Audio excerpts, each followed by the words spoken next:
the cell. Watch the bodies hit the floor.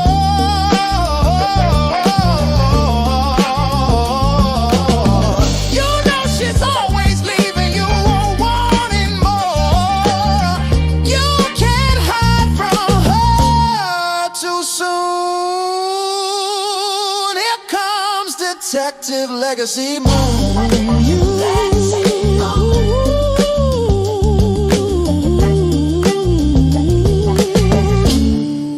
Legacy Moon.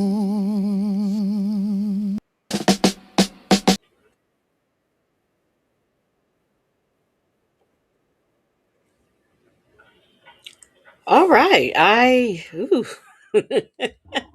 Always a technical difficulty. While the theme song was playing, I had to go out and come back in. So, anyway, I am here now. Put a one in the chat if you can hear me, because I'm always concerned about that. If you can hear me, put a one in the chat. Oh my goodness gracious. Let me make sure. Okay, it looks like I guess y'all can hear me. It looks like my thing, for a minute there, my thing wasn't moving and I was getting concerned. Okay, all right. So let's see who's here.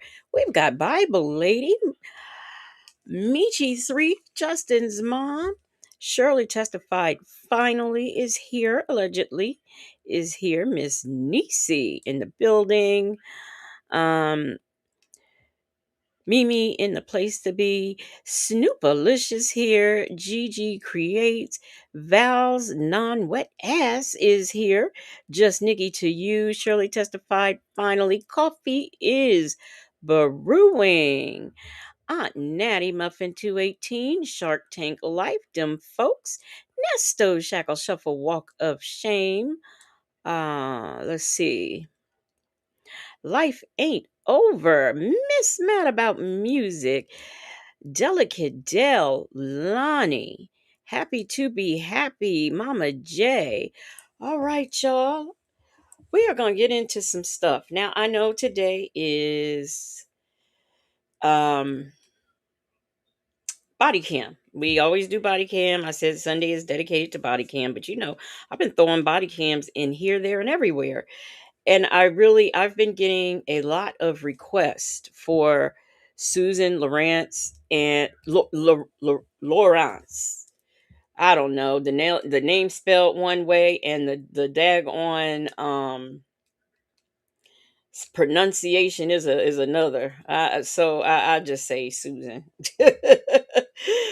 Oh, the nasty neighbor Susan is how I should just refer to her. So anyhow, what I want to do, hey CJ, we're gonna go over her case. This is probably gonna be done in parts because I'm not I think that before I can get into the acts of what Susan did, I want to start off talking about the victim because I do believe that she should be acknowledged in this thing. Yeah, Crazy Susie. Yeah. There is a documentary that I have not seen and I don't know that I'll watch it. It's on Netflix and it's called The Good Neighbor. I don't know why they gave it that title, but okay. I am seeing a lot of people talk about it online. I've seen people make YouTube videos about it. And a lot of people aren't happy with it, or they're not happy with the fact that all this lady got charged with was manslaughter. And I'll get into why as we do this. I will tell you today that I probably won't get to the call because I've got a lot of stuff that I want to do because there might be some people out there who aren't familiar with the case, so I want to give some background on the case before, we get into the phone calls, and then, I might actually play court some of the things that went on in court. But I do think that I want to take time out for the victim because she didn't deserve what happened to her. So I just want to take time out to acknowledge her first and then get into old evil Susie. But let's see what we got here. We have a new member. Is my new member stuff here? I can't never remember where I put things. So we have a new member, and that new member is Bella Chief. Welcome, welcome, welcome to the Legacy Moon True Crime and Mystery Investigators. Drop your new emojis in the chat, and y'all please welcome Bella Chef 42 as a new Legacy Moon True Crime and Mysteries member.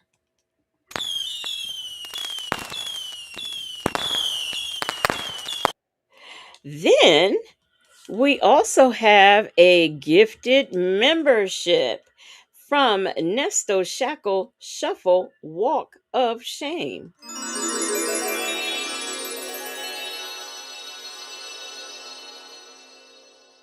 And let's see, I know some things too has been gifted. Drop your new emojis in the chat, and y'all please welcome I know some things too as a Legacy Moon True Crime and Mysteries member.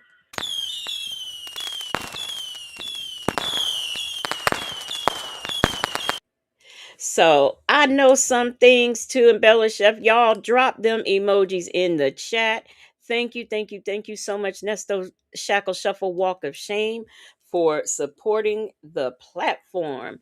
Hey, Salt and Pepper Tresses, Rakia, Pen Pal 50 came in. Life ain't over. I don't know if I spoke to you. And Muffin 218. Okay. So let me see. Yep, I don't see anybody else that's come in.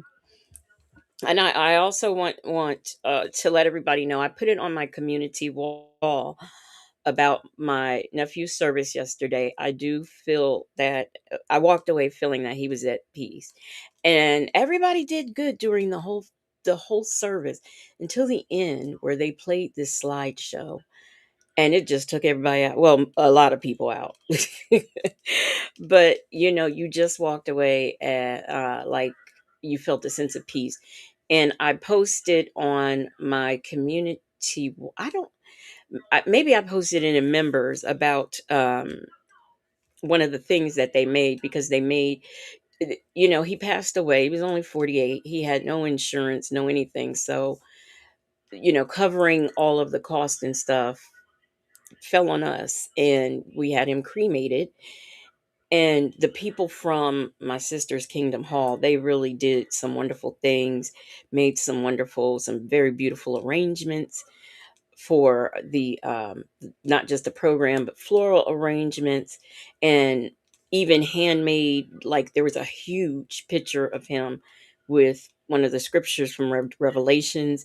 They also made a smaller plaque with, I don't even know what that says. I haven't read it, but we enjoyed it. And afterwards, because the Jehovah Witnesses, they don't do too much.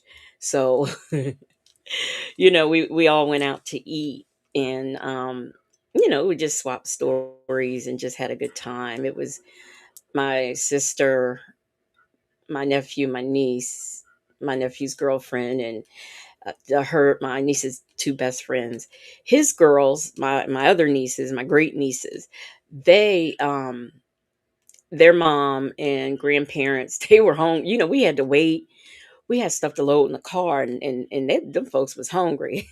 So they left earlier, and plus they lived in another town. So they they left ahead of us, and they went out to eat. But I was I was just happy. I knew that his ex-wife would be there, but the in-laws, the ex-in-laws, that really surprised me. And his well, my sister's stepdaughter came all the way from well, I'm not going to say, but she came, and it was just nice. It was nice. We had just a wonderful It was wonderful. I feel at peace. Now that doesn't mean I'm not gonna sometimes be walking around here and break down. That doesn't mean that, but I do feel like he is at peace. So let me see. What did Bella Chef says? Diverse world. Oh, okay. All right. Now I okay, and I know that avatar too. Yes. Hey, Major's wife and Leo lady. So now, y'all, let's get into this. Hey, Rossi. Like I said, I want to start off talking about the victim. Now, I'm gonna say this one time. Ash- Ashaka, Ashasia. It's either Ashasia or Ajike Chantrell Owens. And that's the last attempt, first, only, and last attempt I am going to make at saying her name. Okay? I'm going to refer to her as AJ Owens, just like everybody else who's been reporting on this story. And probably because they, are having a hard time with the pronunciation too. So that's what we're going to do. She is now AJ. And thank you guys so much for your messages here in the chat. Hey, Messy Sassy, Bell Tower is my home. Miss Mad About Music said I didn't realize. Oh, let me grab my inhaler. Ooh.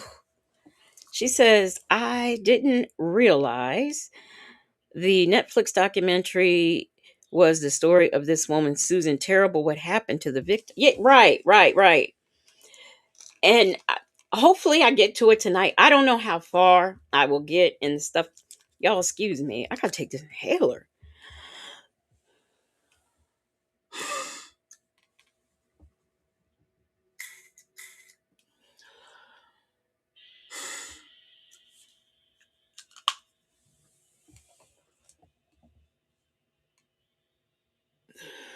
Sorry about that.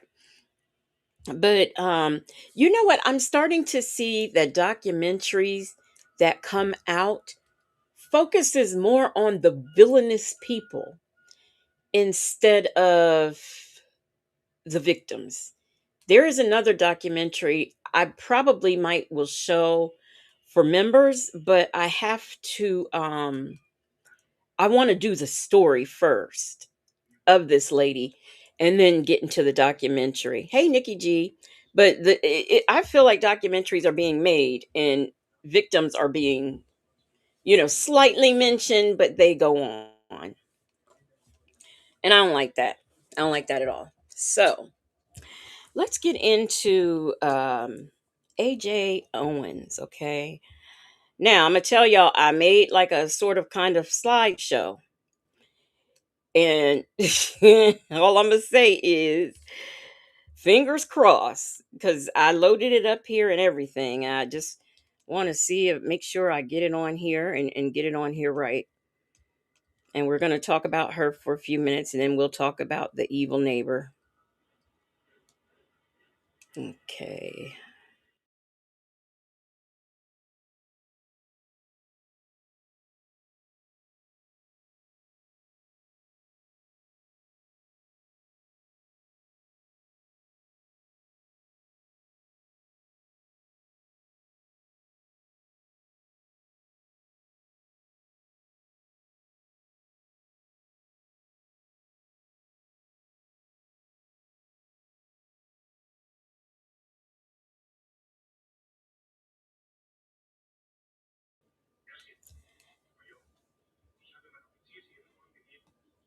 Oh, I know what I need to do. Excuse me, y'all. I know what I need to do.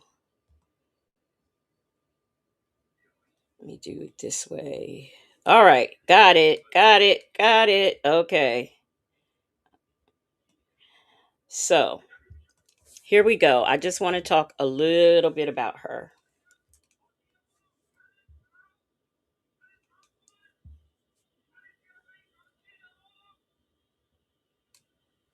And give me a minute to get through my notes. Get my notes. I had my notes, but I had to flip screens and I lost my notes. So here I go. So, like I said, I'm not going to butcher her name anymore, but A.K. Owens was born on January the 13th, 1988. She was 35 years young when she passed away. She was a manager, although I couldn't find out where. She was a manager and she had four children.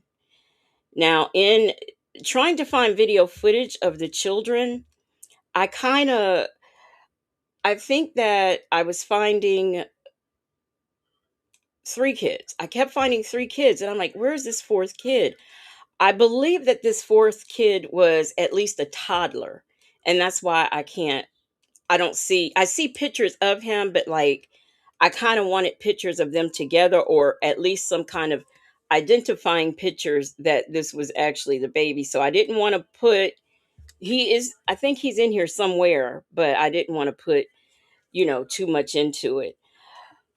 So like I said, she had four children and she was a manager somewhere.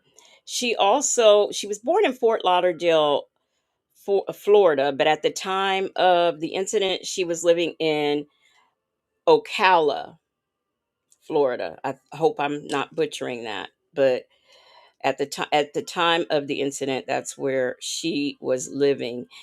She was a she was it in all accounts. It seems like she was a hard working mother who just loved her kids and wanted the best for them.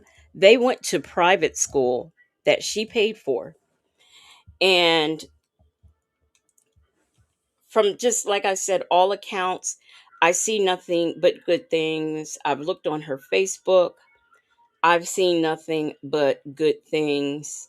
And yes, everybody, please make sure you like this video and boost it. If I said that right, is it boost? Hype, hype. Please make sure you like and hype this video. Hey, Prima Wanda,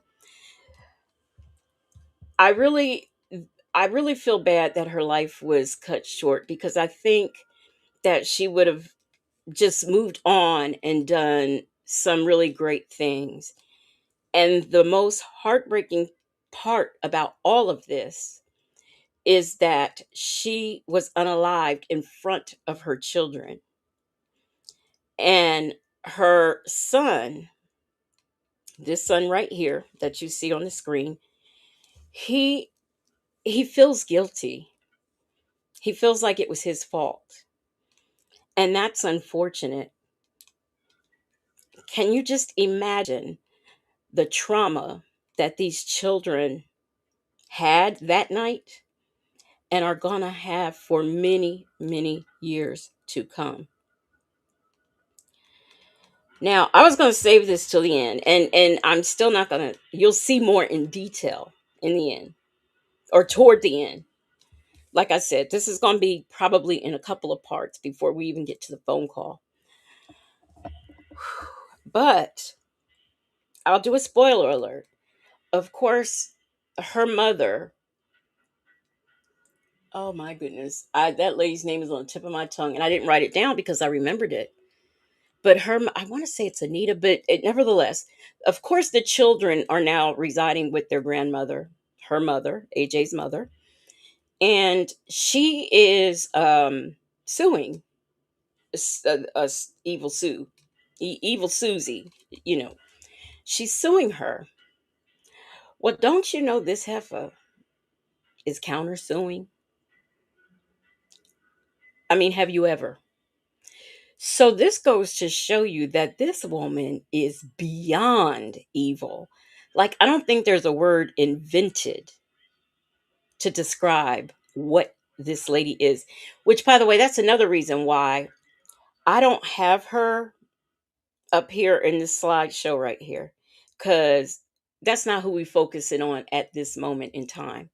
We are focusing on AJ and her family and what they've gone through. Let me see some of your comments. Prima Wanda said, "This is so sad." Aunt Natty said, "This story pissed me off."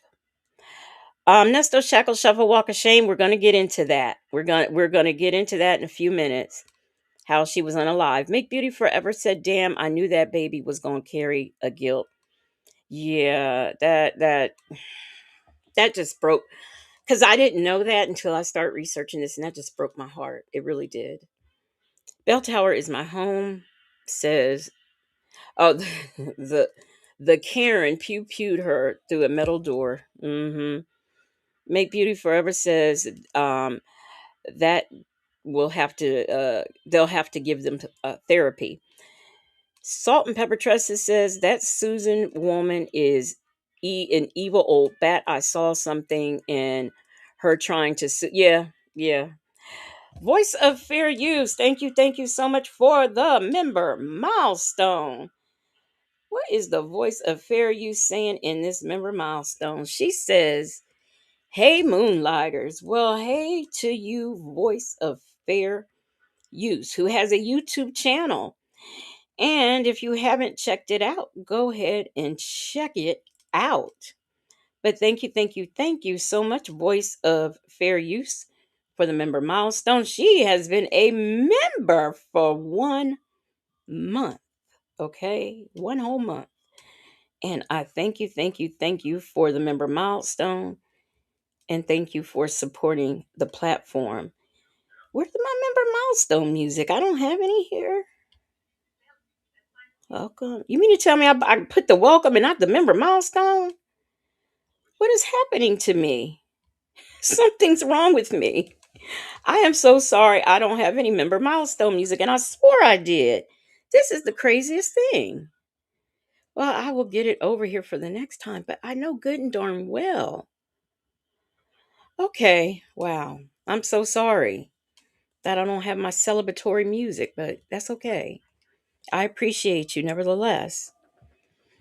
Justin's mom says, "Those poor children, I am so sorry for their loss." I am too. Yeah, say what now? That you must be talking about the lawsuit where she countersued. Yeah. Yeah, and one of the things she's countersuing for is defamation of character. Defamation of character. Unbelievable. Just unbelievable. Out of all the trauma that these children went through, this her mother went through, and as far as I'm concerned, and what you will see a little bit of the neighborhood, what they went through, and her reputation has been damaged in some way. Are you kidding me? You've got to be. But I just feel sorry for the AJ being a victim of something that was just senseless. And I will tell you something else too. What I got scared about is knowing that this was Florida, that the stand your ground situation. My mind goes back to Trayvon Martin, and I thought, oh my God, please do not tell me that we are going to have another Trayvon Martin incident. And I'm so glad that we didn't. We did not have a Trayvon Martin incident, and I am glad about that. So this was, like I said, stand. I just knew it. And she said she felt in fear of her life, and we're gonna get into that too. My tie, the defamation. I guess because I don't know. I don't know. I can't even answer that honestly. She's crazy. That's where the defamation is. She's crazy. Hey, Wendy Shy. So now we are going to get into some of the videos that I have put together. Like I said, I want to do this in order, and I want to start from the beginning and try to work my way to the end before we get to the phone call. And I just I wanted to start with putting the spotlight on AJ because that just seems to be what's being forgotten while people want to go off and make documentaries and stuff. I know the Evil Susie, that is where the content is, I guess. So that's where people go. But I could not do this without talking about her. And if you go on her Facebook page, you will see she was a very, from what I saw, family oriented woman. She was very family oriented. So may she rest in eternal peace. May her children get the help, the therapy that they need. I know they're getting lots of love, and I hope that they someday get past what has happened to their mother. And furthermore, not blame themselves for it, because they did nothing wrong. They did nothing wrong. They were just victims of an evil neighbor. And those children are victims, as well as AJ, as well as her mother and her family. So I just want us to remember AJ. She's the most important. Her and her children and her mother, they are the most important people in this story. And it goes without saying that the family's representation is Ben Crump. So I just, I wanted to mention that because, of course, why not? Ben Crump, who is the justice keeper for Black people, I guess. I don't know, but anyway, yeah, as y'all can tell, I just got a thing for Ben Crump, and I don't know what it is, but I just got one for him. So let us get into our first video. And what we're going to do is we're going to go from her arrest to her multiple body cams that are, thank God I jacked it up into one video, but there, where she called 911 on her and other neighbors. And we're going to see an interview from her mother, and then we're going to get into her interrogation. This interrogation is her first interrogation interview. And we probably won't get any further than that tonight. And then probably for part 2, I will do the second interrogation video, because she was there twice before she got arrested. So, but I just want to play this right here first. Let me share my screen. And once again, please make sure that you like this video and hype this video, because I know this is not going to be one of the popular ones, but it was requested by so many of you. And I still want you to continue to request the content that you want. Share things with me and I will do it. But I need, because I know there are other people who are not subscribed or don't even know who I am, who might be interested. So please make sure you like this video and hype this video. So let's get into the first thing I want to show you. The woman at the center of a fatal neighborhood feud shooting is under arrest today. 58-year-old Susan Lorincz is charged with manslaughter in the death of her neighbor, mother of 4, A.J. Owens. The local Florida sheriff posted this video announcing the arrest. The justice we have all been seeking has been served. 4 children will never see their mother again. I spoke to the slain woman's grieving mother, Pamela Dias, today. What do you think about the manslaughter charge? Do you think it should be upgraded? Absolutely. Absolutely. I'm happy that there was an arrest, but I'm a little disappointed in the charge. And, like I mentioned, I am disappointed in the charge as well. There have been complaints from other people, other content creators, especially after watching this documentary, who don't understand. Now, it's the belief that they probably went with the felony manslaughter, because they did not have, they might not have felt that they could prosecute for an actual murder charge. And so I think that that's probably why. But I'm glad that she got something, although I wish it was murder.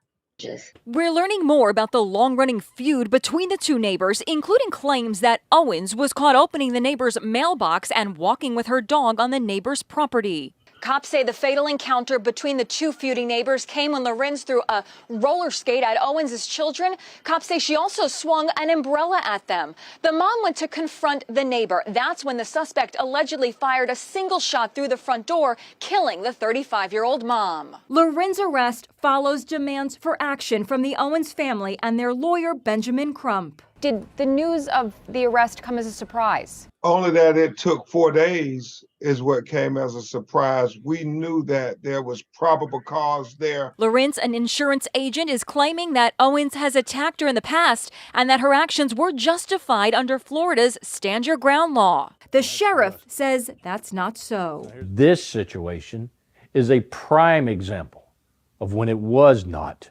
justified. It was simply a killing. I want justice for my daughter. Her dying cannot be in vain.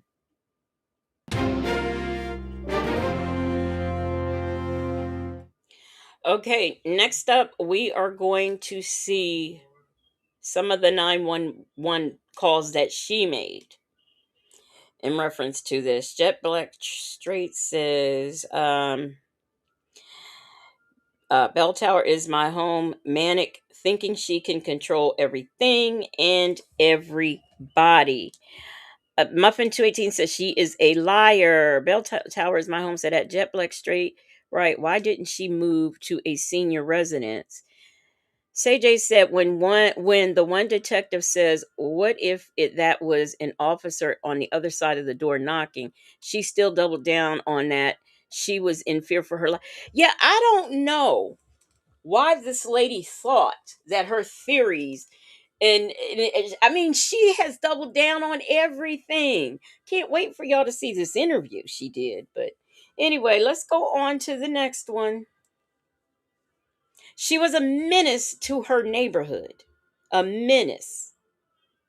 An escalation between neighbors reached a fever pitch in June when a single mother of four in Ocala was shot and killed. Accused of firing the deadly shot often relied on police when someone did something that she didn't agree with.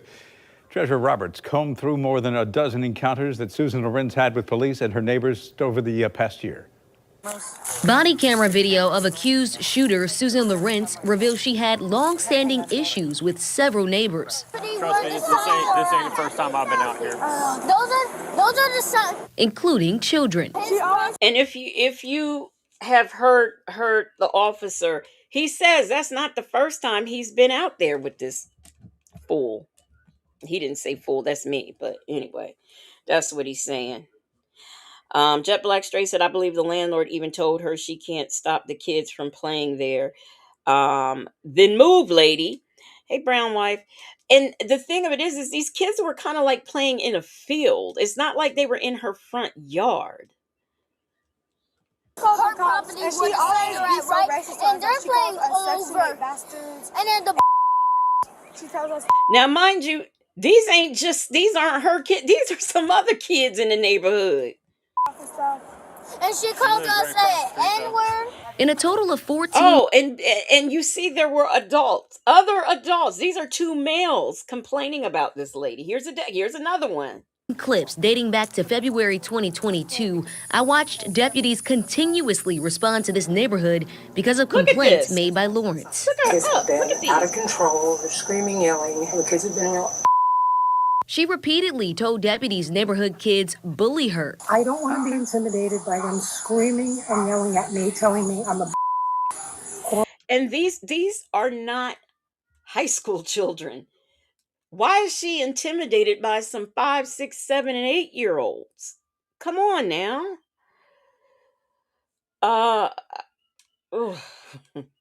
5, 6, 7, and 8 years. Oh, I'm so scared. They're gonna get me. They're gonna get me. These kids is playing. They didn't have time to get this lady or even notice this lady until she started hollering at them. Them folks said she needed to move away from this community. Yes, she did.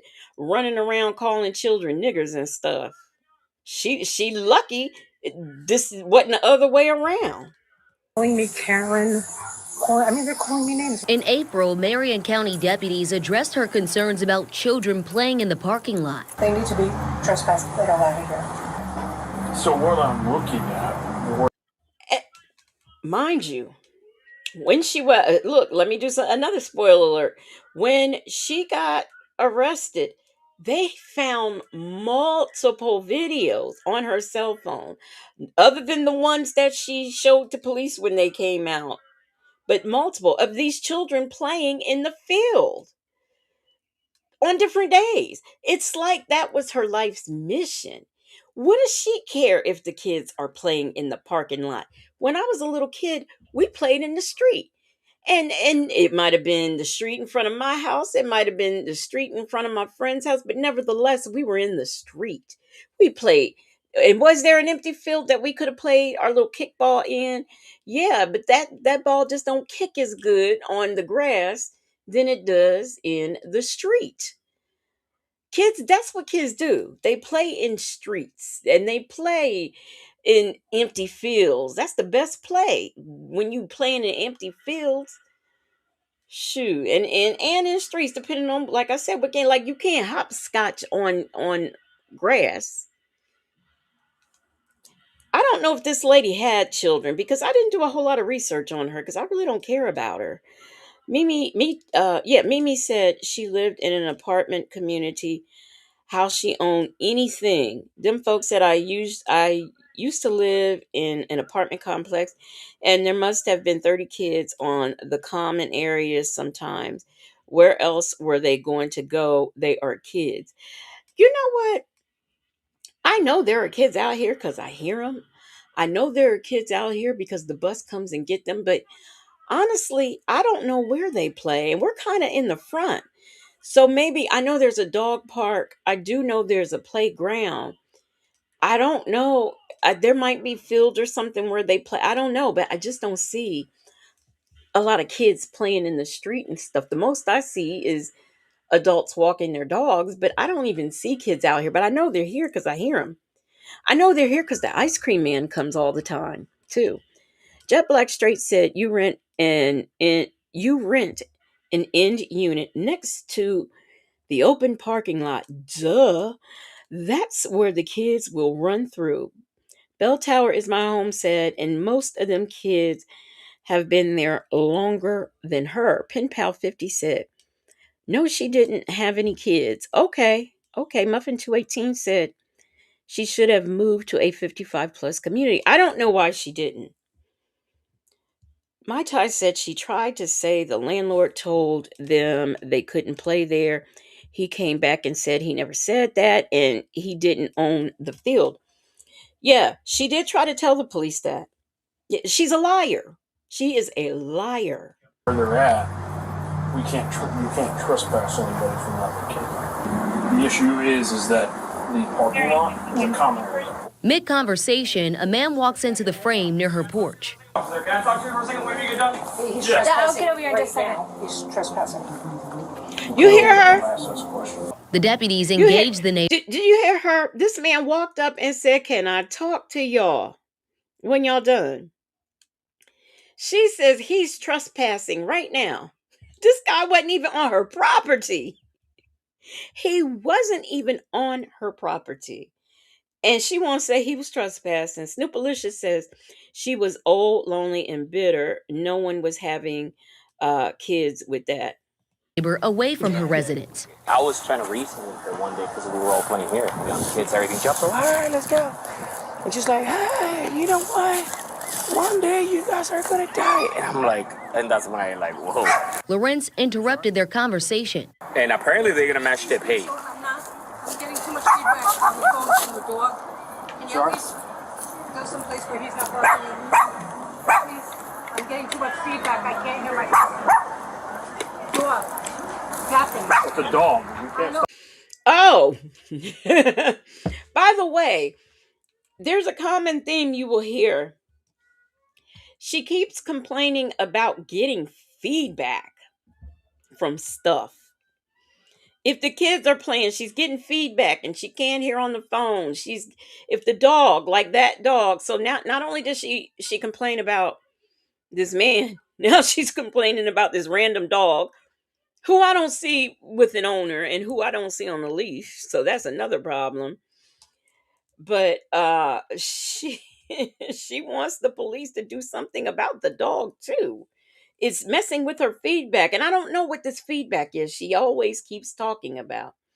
But that's what she said, y'all. That's what she said.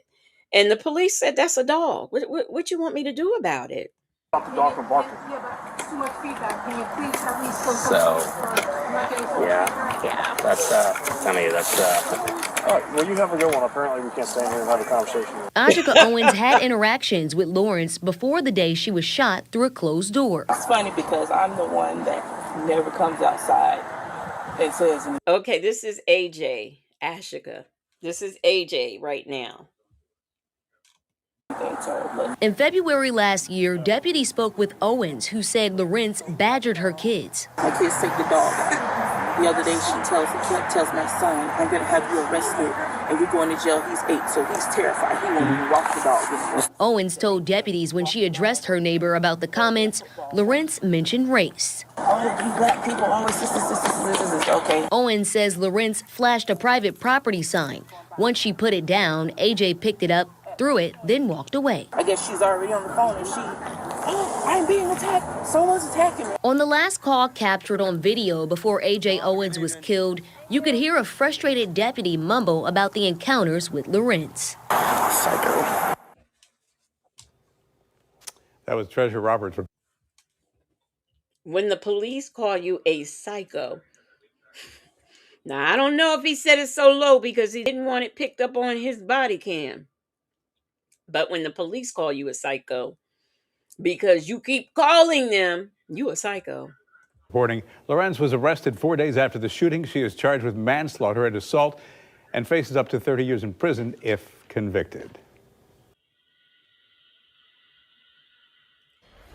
Last Friday. Now, this is Joy Reid, of course, the lovely Joy Reid. And you're going to see an interview with her mother. Around 9 p.m., Ajike A.J. Owens, a mother of 4, was shot and killed by an unidentified woman in Ocala, Florida. According to civil rights attorney Ben Crump, who is now representing the Owens family, A.J.'s children, who are 3 to 12 years old, were playing in a field next to an apartment complex when a 58-year-old white woman allegedly began yelling at them to get off her land and calling them racial slurs. According to Crump's statement, the children left, but accidentally left behind an iPad, which the woman took. When one of the kids tried to retrieve it, the woman threw it, hitting the boy and cracking the screen. Ms. Owens walked across the street to speak to the woman. But Crump's office says when she knocked on the door, the neighbor allegedly shot her through the closed front door. The bullet hole is shown here in photos provided by Crump's law firm. Owens was shot and later pronounced dead at the hospital. The shooter responsible has not yet been identified, arrested, or charged. The family held an emotional news conference today to demand answers and, importantly, an arrest. The Marion County Sheriff's Office also held a press conference today. They did not confirm or deny Trump's account, but they did say they know who the shooter is. There had apparently been an ongoing feud between the shooter and Owens about her children. The sheriff also shared that when Owens came to the shooter's door, there was a heated exchange before Owens was shot through the door. At least 2 of the children may have witnessed the shooting. Joining me now in their first interview is Pamela Diaz, the mother of A.J. Owens, A.J.'s son, Isaac Williams, and Ben Crump, the attorney representing the family. Thank you all for being here. And I am so sorry for your loss. I've been sick about this all day, to be honest, since I heard about it this morning. So I'm so sorry for your loss. But I want to just make sure that I got all of those details correct, Ms. Diaz. Is there anything you want to correct about the way that I told the story? Thank you, Joy, for the opportunity to speak with you. I would like to say that yes, there was an iPad left behind. My grandson, the daughter of Ajike, did go back to retrieve it. The woman, Susan, did have it. The white woman, Susan, had it, would not give it back to my grandson. An item was thrown at him. He went home to tell his mother as any normal child would do. Yep. Let me tell you something, them folks. I would not hit another person's child because don't they arrest you for that? They arrest you for that. So I would not be sitting up hitting another woman's child anyway. And more importantly, I also might be afraid that that mother will come over there and kick my behind. You know, you never know what kind of fight people got in them. But yeah, throw. Can you believe it? And how old are we? How old is this lady? Let me see how old this lady was. Parent of any child hearing such news would go to the adult home to ask what happened. She simply knocked on the door. The woman shot her through the closed door with her son, 9 years old, standing next to her. Let me ask you about the. Yes. No, I'm sorry. Go on. My daughter. By the way, this Evil Susie is like somewhere between 57 and 59. So regardless, you see you all seen the pictures, you tell me. But that's how old she supposedly is. Let me see. What else did I want to stop to say? It was something about now I had the 911 call, but I don't know if it's included in one of these videos I've set up. I wasn't sure. But I will tell you this. Let me tell you what happened. This lady called, in my opinion, this lady called 911, because she felt threatened before AJ was even at the door. Then she loaded up her gun and was prepared to fire when AJ got there. That's my opinion. Did, as I said, any parent would do. Want to talk to the adult to find out why she had his belongings, why she threw items at her child. She simply knocked on the door, was unarmed, no weapons, just wanted answers, wanted to speak to another adult regarding an incident involving her 9-year-old son, who was standing next to her. And let me ask you about this, because the sheriff has tried to portray this as a feud, but these are little kids, these are babies that are playing, which is what kids are supposed to do. It is your understanding that this woman called the children racial slurs? I'm assuming I know what racial slur that you mean. The N-word, slaves, other profanity, B-words. Oh, I didn't catch that. I knew about the N-word, the B-words, but I didn't catch slave. Mimi said, yep, she had the opportunity to stay in her locked bedroom until the police arrived. You name it. This was not the first incident. This has happened numerous times. Let me go to you, Ben, because I lived in Florida for a long time. I have had to knock on and ring the doorbells of neighbors for, issues regarding our kids. That seems like the most normal thing that a mom would do. If there's ever a problem, our kids would come and get me or their dad, and we would go and talk to the neighbor. That is the normal way the world is supposed to work.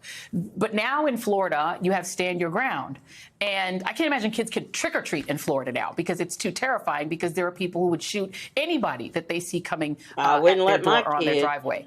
How is it possible, though, that with the door closed, this woman can have access to the stand your ground law? How can you say you're standing your ground when there's a closed door between you and the woman, the mom, standing outside your door with a 9-year-old child? Joe Reed, it is asinine when they try to justify this unjustifiable killing of this mother of 4 who was killed in front of her children. I mean, it is heartbreaking on every level And the fact that they have not arrested this killer is appalling.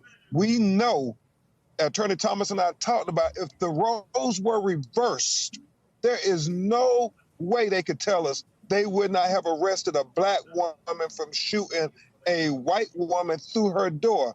She could have called 911. She could have did 100 other things, Joy Reid, than to use deadly force. And it is unacceptable. And we can't send this message that it is okay in America to shoot black people for ringing doorbells like Ralph Yard in Kansas City, or now like Ajike Owens in Ocala, Florida. The wrong message, America. Ms. Diaz, tell me about your daughter. Tell me what she was like. My daughter was an amazing mom. She lived for her children. She was active. She was a cheer mom. She was a football mom. She sent her children. She made sacrifices so that they could attend private school. She was a manager in the hospitality industry, the restaurant industry. Honestly, yeah.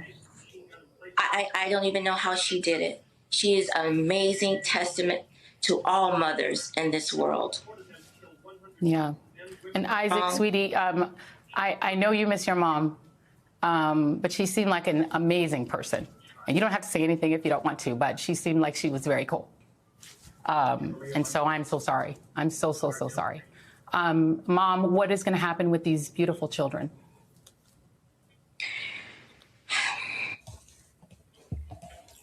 I am going to be the primary caregiver for these children. Currently, I reside out of state. I am relocating to Ocala so that I can continue, the children can continue with a sense of normalcy so that they can be in their hometown amongst their friends, attend their same school. I just want them to have the life that their mother dreamed for them, that was trying to provide for them.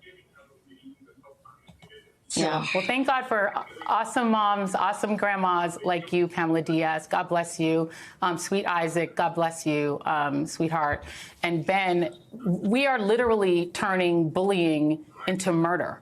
And the state of Florida now allows unlicensed people to carry guns and turn caring and bullying and the bullying of children into murder. It is inconceivable to me that this is not immediately considered an arrestable crime. I'm disgusted and sick about it, and about my former state where my children lived. Unbelievable. Please keep us up to date, Ben. Will you keep us up to date on what's happening?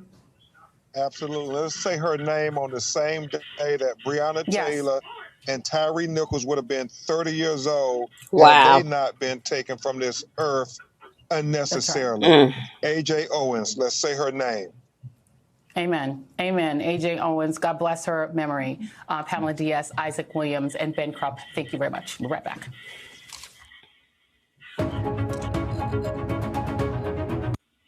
Okay.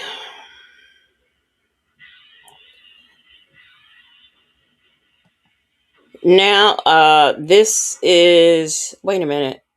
This is in the interview that was, for a minute there, I thought, oh no, wrong thing. But this right here is the interview right after the shooting. Her police interview. This is part 1. We might get to part 2. I don't know. And we're only on part 1, but let me tell you, the sense of entitlement of this lady, just the sense of it all. Woo.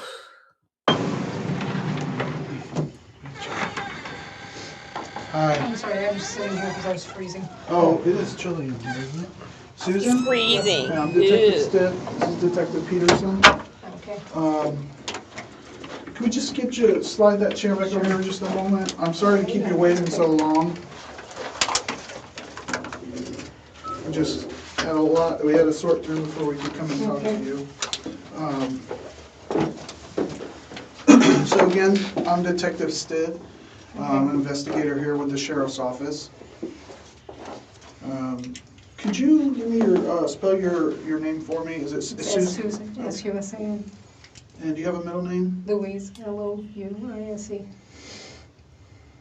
And your last name? Lorincz, L-O-R-I-N, C as in cat, Z as in zebra.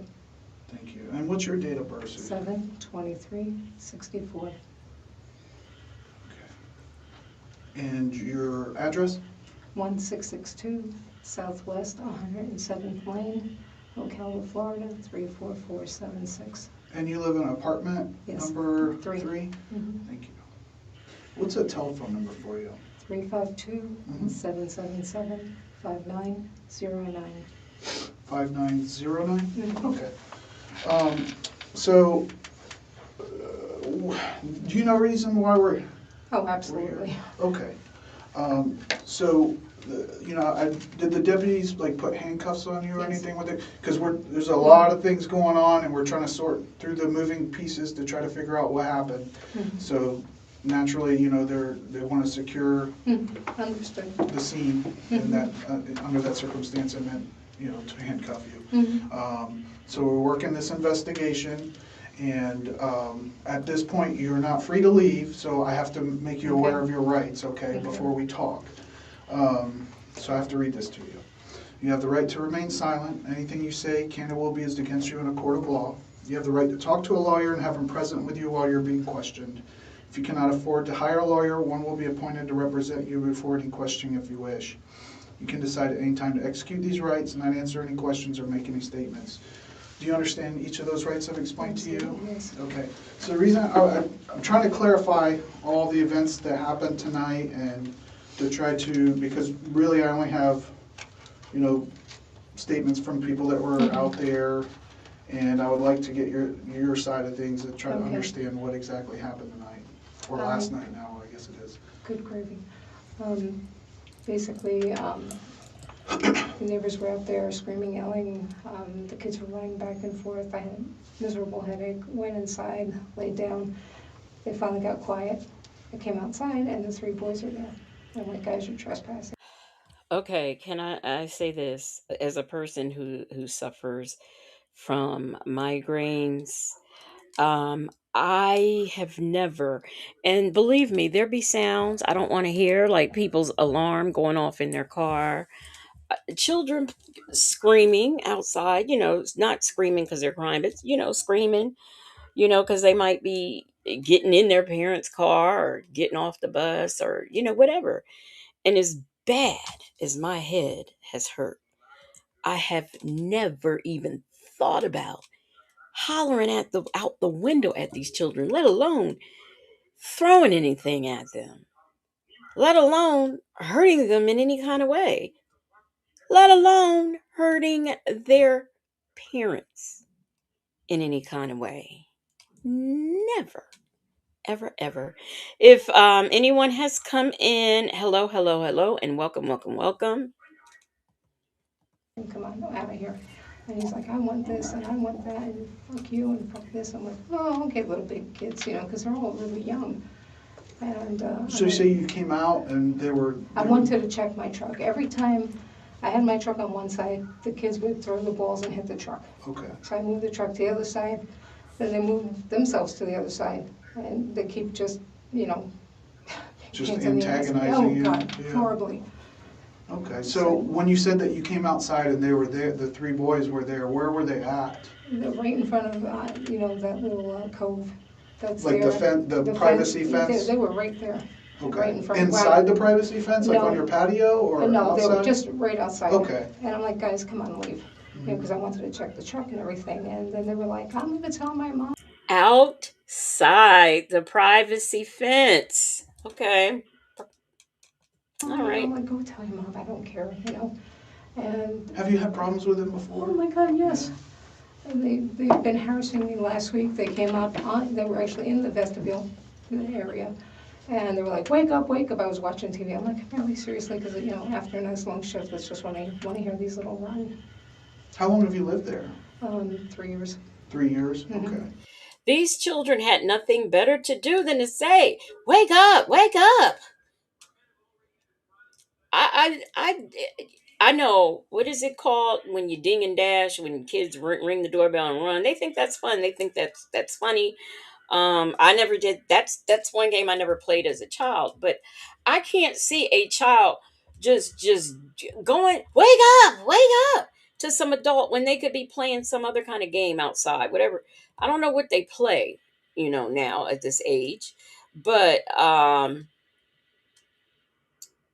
just can't see them playing that type of game. Like they had nothing better to do. And how long have you been having problems with them? Like 2 years. 2 years? Ever since she moved. Is it just those same three, or do you have problems with any? Does anyone else give you problems? They want to play on that part where Charles owns and the other part. And I'm like, guys, come on. give me Which some. part is that? I'm not sure. I don't know who Charles is. Charles is the landlord. So there's, one of the cops came out and said, oh, it's an open lot. It's not an open lot. It's an abutment of 2 properties. I'm like, guys, come on, give me some peace, because in my apartment, there's sliding glass doors, and then I have the 2 bedrooms up front, and because it's an open... Come on, guys, give me some peace. Are you serious right now? Who even does this? The kids Leo lady were between the ages of 3 and 12. I don't know exact ages, but they were between 3 and 12. And Justin's mom, you're right, she lied throughout this entire interrogation. Very Cherry said she probably spent all day trying to make others' lives as miserable as hers. Concept. Just you can hear everything. Sounds travel right It's through horrible. And I'm like, we'll play on the other side. We don't want to play on the other side. We want to play over here. I'm like, oh, good gravy. And so they just, every time they see me, they get together and scream and yell. They live in the same building? No, none of them live there. I was going to say, one set of kids lives there, but the other sits on the other side. They will play on your side of the road, Come on. Okay. So they were being obnoxious out there tonight, and they were. finally got quiet, but then you go outside and the 3 of them are out there. Yeah, and I didn't want to go. Now, if somebody can correct me if they know, but by other side, when he says, do they live out there? She says, no, they live all the way on the other side. Well, on the other side is still a part of that actual residence. So I guess because they live like behind her, like say for example me, there's the buildings that are in front of me. I can't say, oh no, don't play in the field in my backyard. Play in the field across the street in your own backyard. It's a whole neighborhood. The babies is gonna play where they play. Prima Wanda says she won't have to worry about any kids in prison. No, she'll have wait a minute now. She talked about peace and disturbing her interfering with her, whatever it was interfering. I still don't understand that.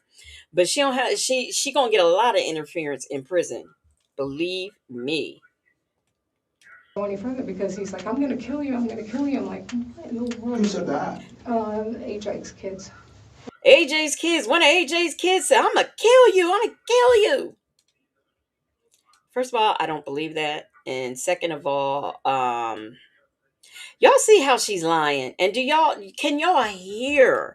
She reeks of self-entitlement, self-centeredness, evil bitchness.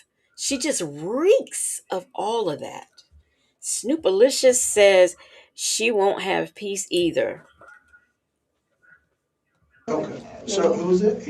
Ajike, I think her name is. Okay. She actually had thrown a sign at me before. She picked up the no trespassing sign and just threw it at me. She's like, here, take your fucking sign. I'm like, it's not mine, it's Charles. And see, take your sign. Oh, it's not mine, it's Charles's. Okay, so now all of a sudden this belongs to Charles.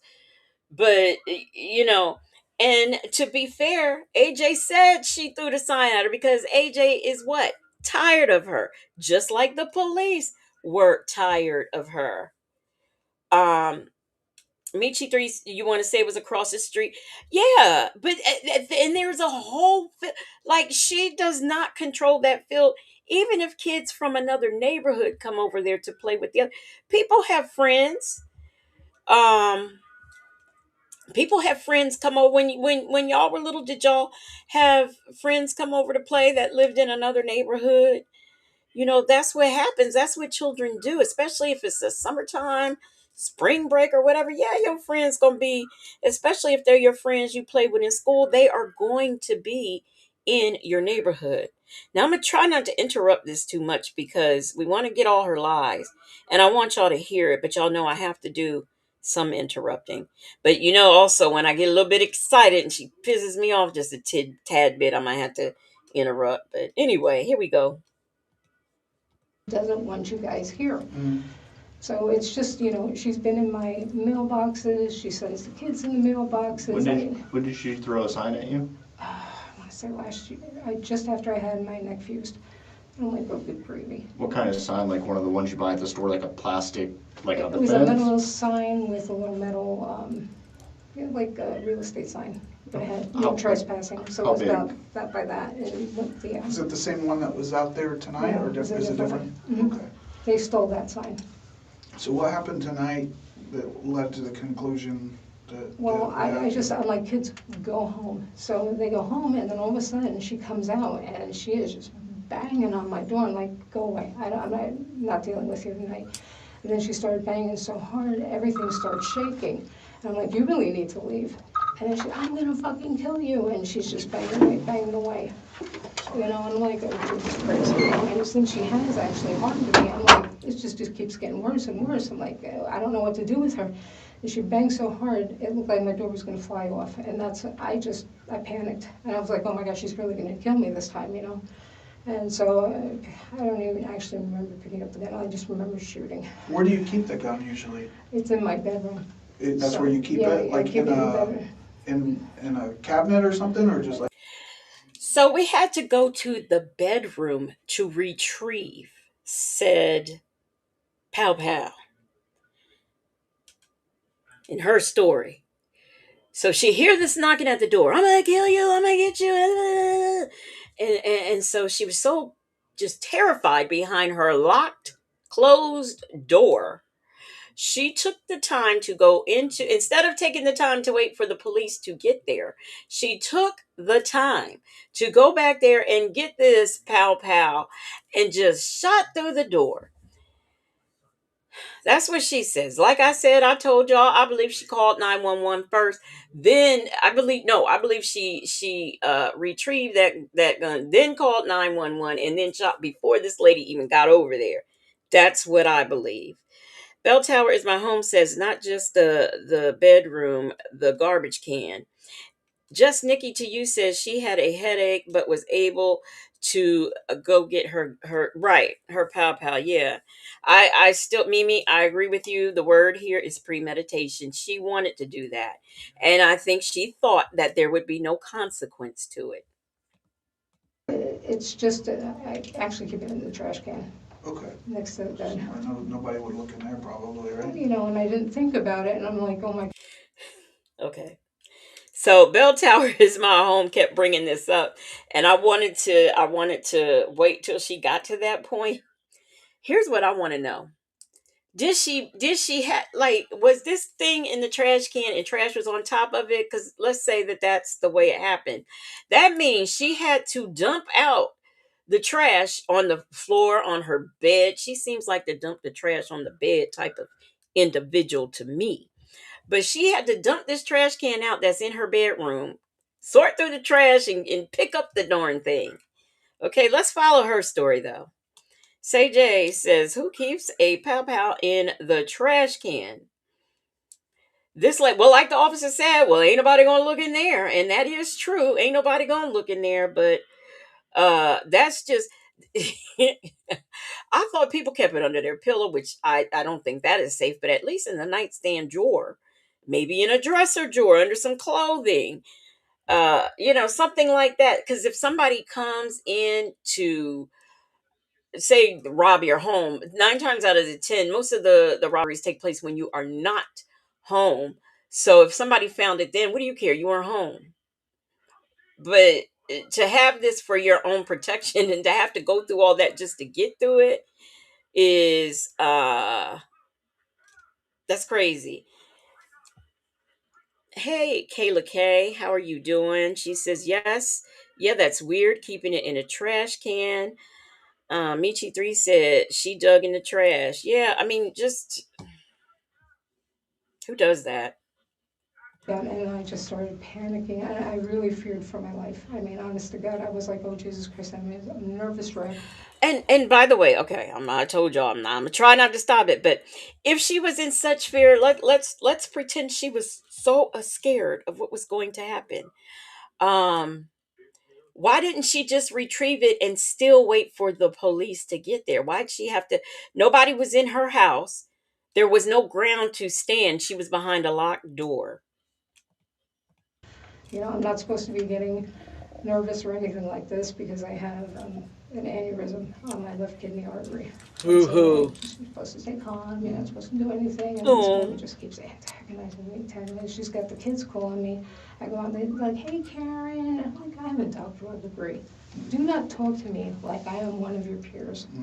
So they don't really have any respect for No her. respect. So AJ, she came to your door. Oh yeah. And she was pounding on it. I was like, "What the hell?" My cat's going to fling it. What was in she the bedroom. saying? Was she She's saying like, anything? "You don't talk to my sons. I'm gonna fucking kill you. I'm gonna fucking kill you." I'm like, "Oh Jesus Christ," you know. And I was like in tears. I'm like shaking, and I'm like, "Oh my God!" And I thought she had gone away, and then she starts banging again. I'm like, "Oh shit." Did she like try to come inside? She was trying as hard as she could. What do you mean? That door was moving. And I'm like, holy shit. You know, Like, did she try the door handle, or is she just beating on it to try to push it in, or what? She was just, you know, just trying to push it in, trying to push it in, and I was like, oh my God. You just let you know it's back. Side. Okay.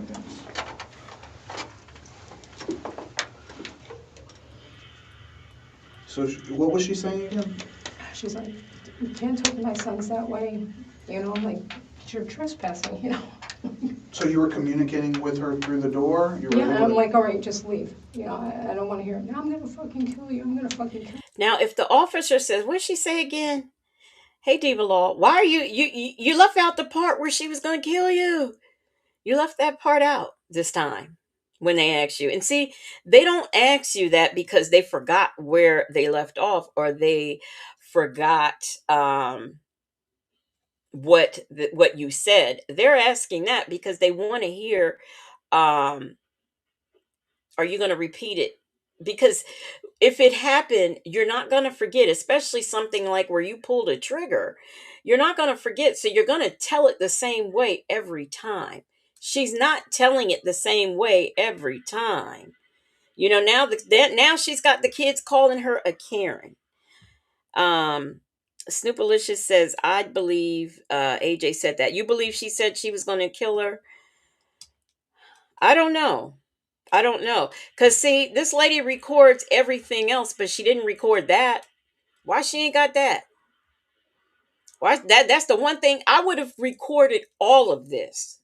All this whole interaction I would have recorded to have my evidence, you know, if this is what really happened.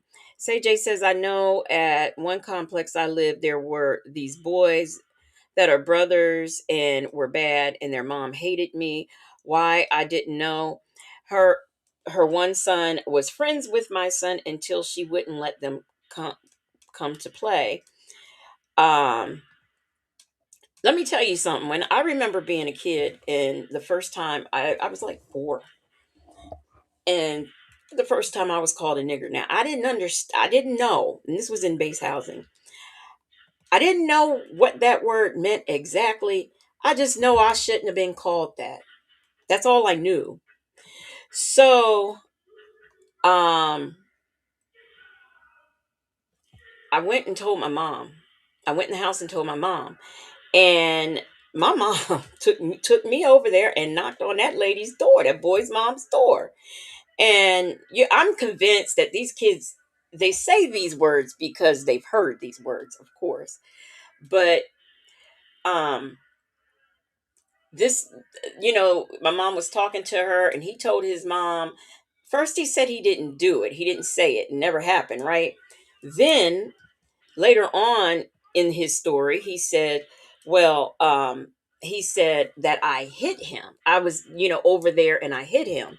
And that's when his mama said, oh no, I know you lying. She said that little girl don't leave her yard. She plays in her front yard or her backyard, but she has never left her yard. And she certainly didn't cross the street. And so that's when she I don't know if she was on the fence or not. But when he said she came over here and she hit me, that's when the mama said, oh no, that did not happen. That did not happen. So, needless to say, he got his behind tore up. But that was an interaction that two parents had because of something that went on between their children. And, you know, my mama knew I wasn't lying because, like, why would I? Why would I run in the house and say, this, he called me a nigger? Why would I do that? And, so she knew the truth was on our side. And the boy, he talked to his mama and he messed up. That's what happened. He messed up when he tried to say, I was over there and I hit him. Hey, Mons. I didn't think too much of it until she really started pounding that door. I'm like, oh my God. Then I got scared. Oh, let me, Snoopalicious. Who, now you believe who said what? Tell me who you believe said what. Because I'm getting confused. So I can put it up here on the screen. Like terrified, scared.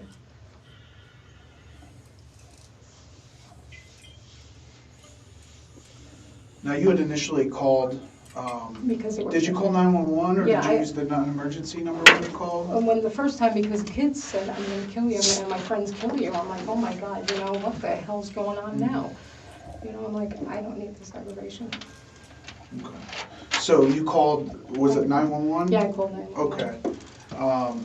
And that was before Ajike came over? Before she Okay. came over. And the kid, okay, so we get, like, as the deputies are responding, the call taker's talking to you, they're putting information that you're telling them into the computer, which goes to us as we're going out there. So on that call notes, there's never any mention of you saying that they said that they're going to kill you. It was more or less. Okay, Snoopalicious says, I do not believe AJ said she was going to unalive her. Okay. That they're harassing you, that Oh no, I told the lady that they said they were going to kill me. Okay. No, I was very specific when I spoke. Okay. Now, did you see who was out there at that time? I just knew it was Ajike by her voice, because she screamed at me before, and I'm like, oh great, it's her again, and I just, like I said, I just panicked, and I just got so frightened. I was like, oh my God, she's really going to do it this time. She's going to kill me. Were you still on the phone with 911 when you fired the gun? No. I thought that the kids went, and I was like, all right, I'll go check my truck in the morning. I didn't even leave, I just went back in the house and locked the doors. So, but you had already contacted 911. Yeah. Did they advise you that someone was responding, Yes, an officer was did. responding? They said someone's coming out, and they said lock the doors, make sure you don't go outside. I'm like, okay, usual. So she was given the usual instructions. Lock your doors. Don't go outside. Now, if you heard her, and if y'all didn't catch it, I'll go back. She said that the kids was over there. And he said, mind you, you ain't heard nothing about no iPad being thrown. So peep that, okay? She said that the kids were over there. They said, I'm going to kill you. Okay, I'm going to unalive you. So she immediately calls 911. These kids had to go home, get their mother, and come back. This is why I say I believe when she called that first time, when she got off the phone with them before AJ got there, she went and retrieved her gun and was waiting for AJ to show up. This is why I say that. Because I do not believe that this happened the way she's trying to make it come across. And I don't think the police do either. Why it took 2 interviews, I don't know. But I don't think they're believing it either. And where were you at when she was pounding on the door? Were you? I was actually in the bathroom. You were in the bathroom. I haven't been inside, so how does it, like when you go in through the front door? It's all open. Okay. So you can see kind of the bathroom right from the front door. Okay. So. And you were still able to hear her? Oh, she was able God, to hear you, that you know, as far as you know? I don't know if she was able to hear me. I mean, she was just screaming for all she was worth. I'm like, stop, stop, stop, you know, and just, she wouldn't stop. And also, before she supposedly, shot off this pow pow, why didn't she say, if you don't stop banging on my door, I am going to shoot you? Not that that makes that okay, because there was still no reason for her to shoot, but she did not even give a warning. She had the wherewithal, according to her, to just go, because she says, I'm gonna kill you. She had the wherewithal to go dump this trash out on her kitchen counter, her bed counter, whatever, wherever she dumped it. She had the wherewithal to do that and retrieve it and stand there, but she didn't say, listen, you don't stop banging on my door, you don't stop hollering at me, nothing, none of that. Not the wherewithal with that to do any of that. Miss Mad About Music said, yes, Legacy Moon, I agree with that. She got that weapon beforehand. She was prepared. She wanted to do this. Just like, oh dear God. What else was she saying besides what you've told me? Was she saying anything else? She was just, some of it was unintelligible. Okay. So she was just ranting. I thought you knew what she was. So I noticed there's, you have a couple cameras in the house? Yes. Okay. And are those like Ring cameras or Arlo? They're or Bling. Blink? Blink. Okay. Then I have the one at the door. But when it gets dark out, they don't pick up anything, which sucks. Do they record sound though? Or I have no is it idea. all motion where it only records when it captures motion? Yeah, when it captures motion. Okay. But those are working cameras? I don't know if the door bell picked anything up. You can look at it and stuff. Is that through your phone that you were able to review that, or computer, or how do you? Through your phone? Mm-hmm. Okay. But I don't think it picked it up because I didn't get a ding. Okay. So, but prior to her coming over there and banging on your door,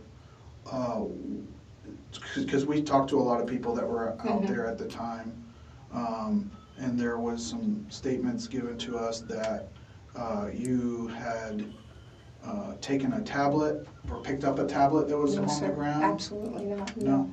Okay. That child, like the other day, he said to me, "I'm going to go tell my mom that you called me a slave." I'm like, what? He came over with a rake and he was pounding everything with the rake. I'm like, really? Seriously? So I don't know what's going on with that child. Mm-hmm. So And which child is that you're talking about? It's on the video. If you give me my phone, I'll show you which child it is. I don't know by names. At the beginning of of this video, she knew them by names. Now she doesn't know them by names.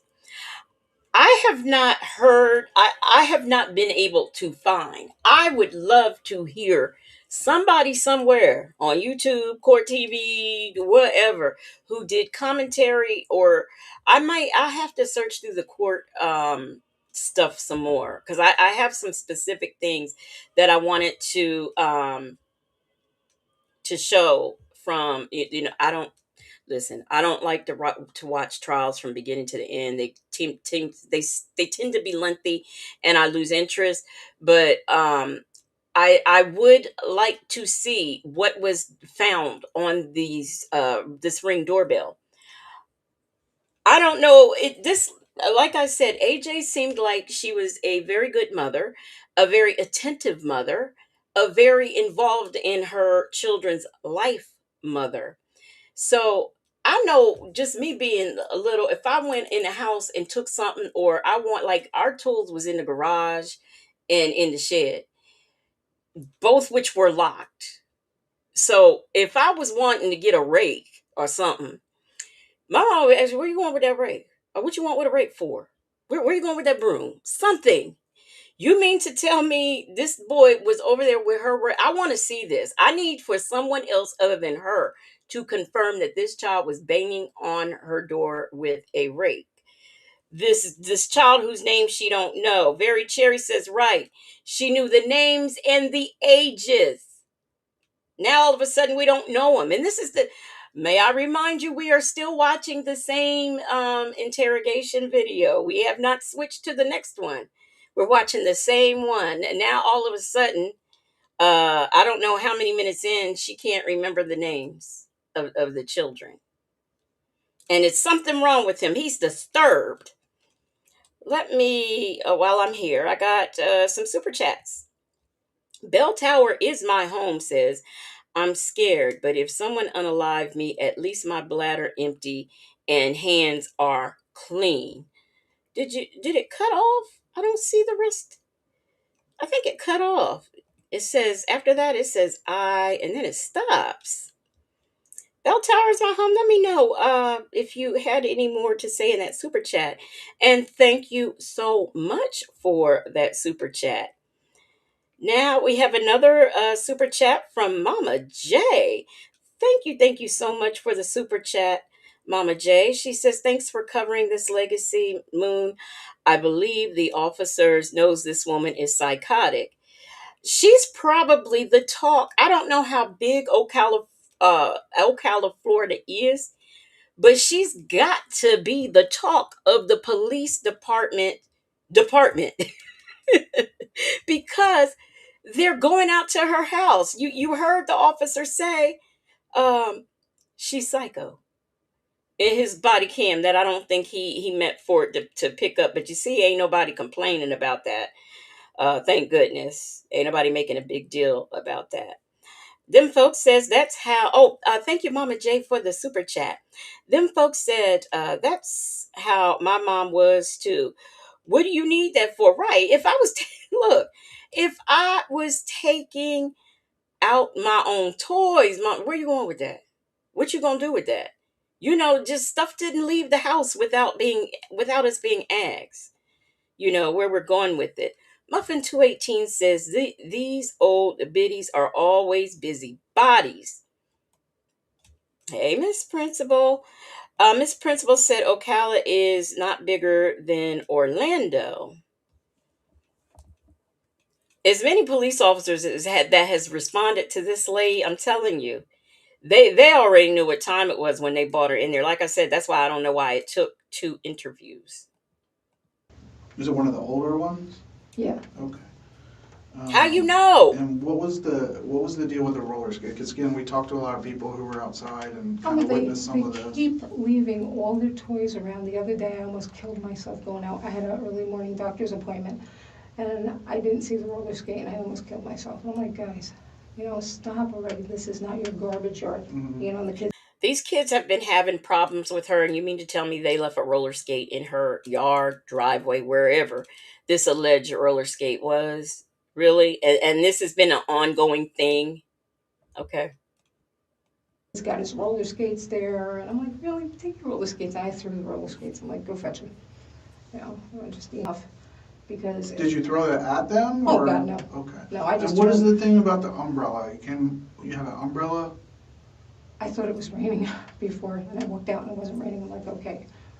So. Okay. And you swung it at them or one of them? I wasn't even close. I was still inside the vestibule.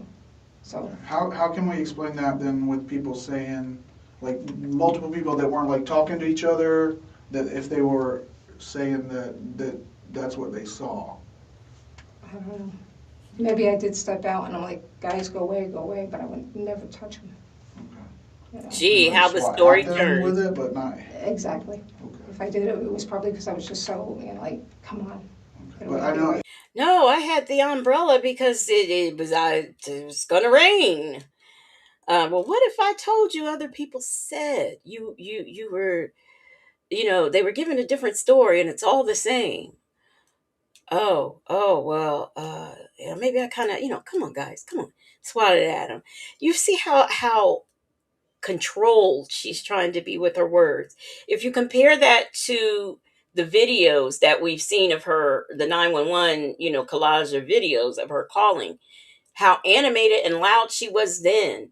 I mean, the dog, the man who wasn't even in her yard was trespassing when he said, "Excuse me, can I talk to you?" Talking to the police, the dog that was in the field. He's interfering with my connection. Police said we can't stop that dog from barking. This lady is just nuts. She's completely nuts. At least say if you did, but is that what happened? I mean, we gotta kind of get specific about this because it's big. It's a big deal. I understand. Someone's dead. Oh, Jesus Christ.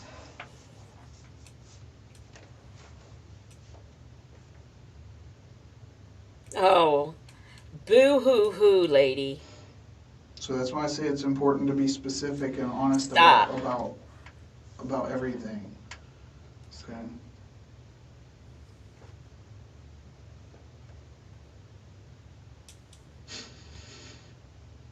Lady, you ain't fooling me.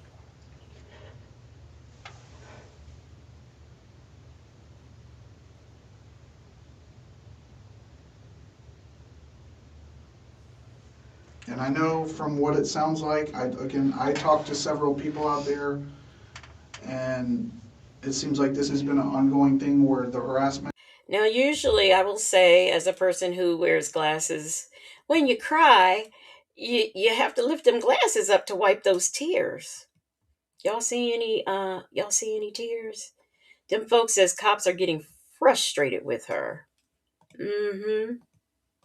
Continues and just being obnoxious and don't have respect for their neighbors and just doing whatever they want, and it builds and it builds and it builds until you can't take it anymore. And unfortunately, it's led to this event. It was only because she was pounding at my door, and I, honest to God, thought she was going to come in. Okay. So we have, over in our communication center, they're putting together, because all the calls that come into 911 are audio recorded, and there were several people even before.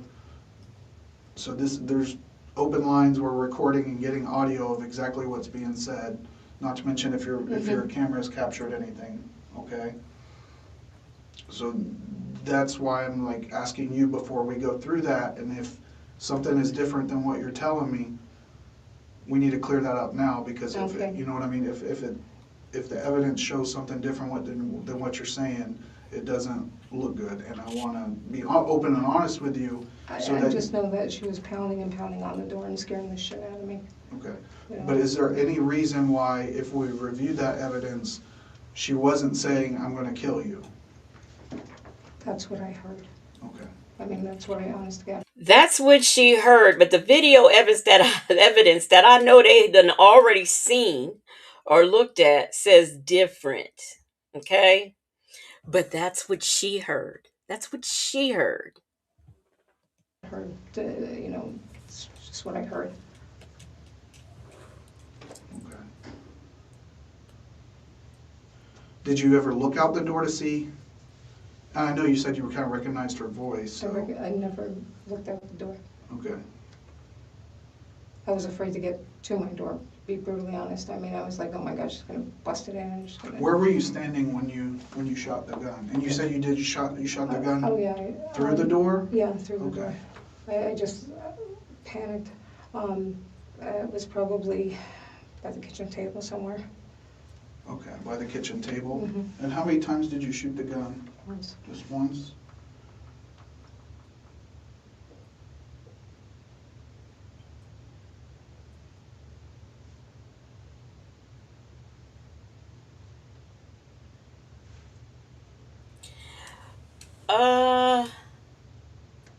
What kind of gun is it? It's a Remington 3. I'm trying to think back to the medical examiner. I think that well, no. It might have been one. It might have been one, because the other one was not. I forgot what she called it, so it might have been one. Aunt Natty says, when the police ask you a question 9 out of 10 times, they already know the answers. Yes. That's why I don't understand why it took 2 interviews in 4 days for this arrest to be made. Is that the only firearm you have in the house? No, there was a 22 Ruger. Where's that one at? I don't know. I don't know if I picked it up or not. I have no idea.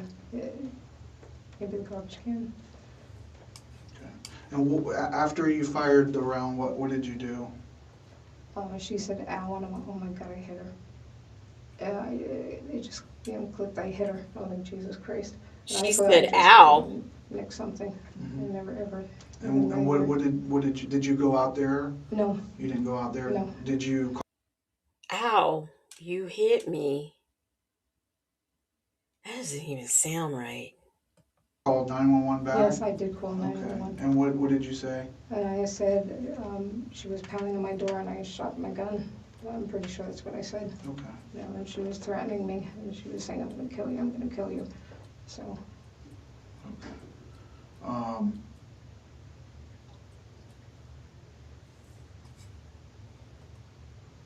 So it's a Remington 380. Mm-hmm. Is it a revolver or No, a semi-automatic? It's a pistol. It's semi-automatic. What color is the Remington? Black. Black. And that's your firearm? Yes. Okay. Okay, thank you. Bell Tower is my home says, from what I understand, they couldn't arrest her because she screamed self-defense or stand your ground, but that is still senseless. Them folks said they were building an even stronger case with her coming in lying to them. I'd be interested in what the cops recommended versus the DA actually filed. The DA can charge the recommended charges.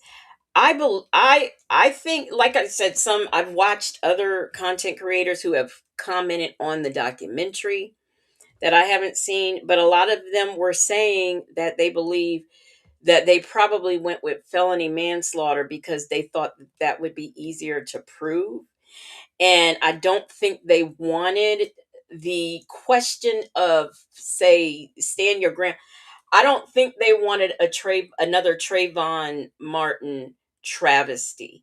So I kind of, without seeing the documentary, I kind of conceive that maybe that's what they were doing. And I don't know what Ocala is like. I don't know the demographic, racial demographic, so I don't know.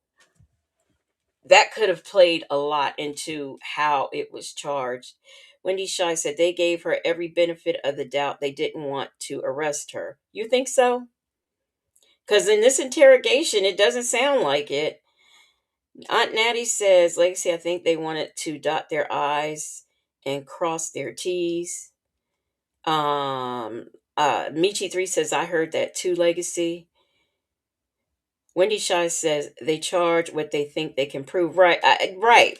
And I just really think that they just did not want another Trayvon Martin incident.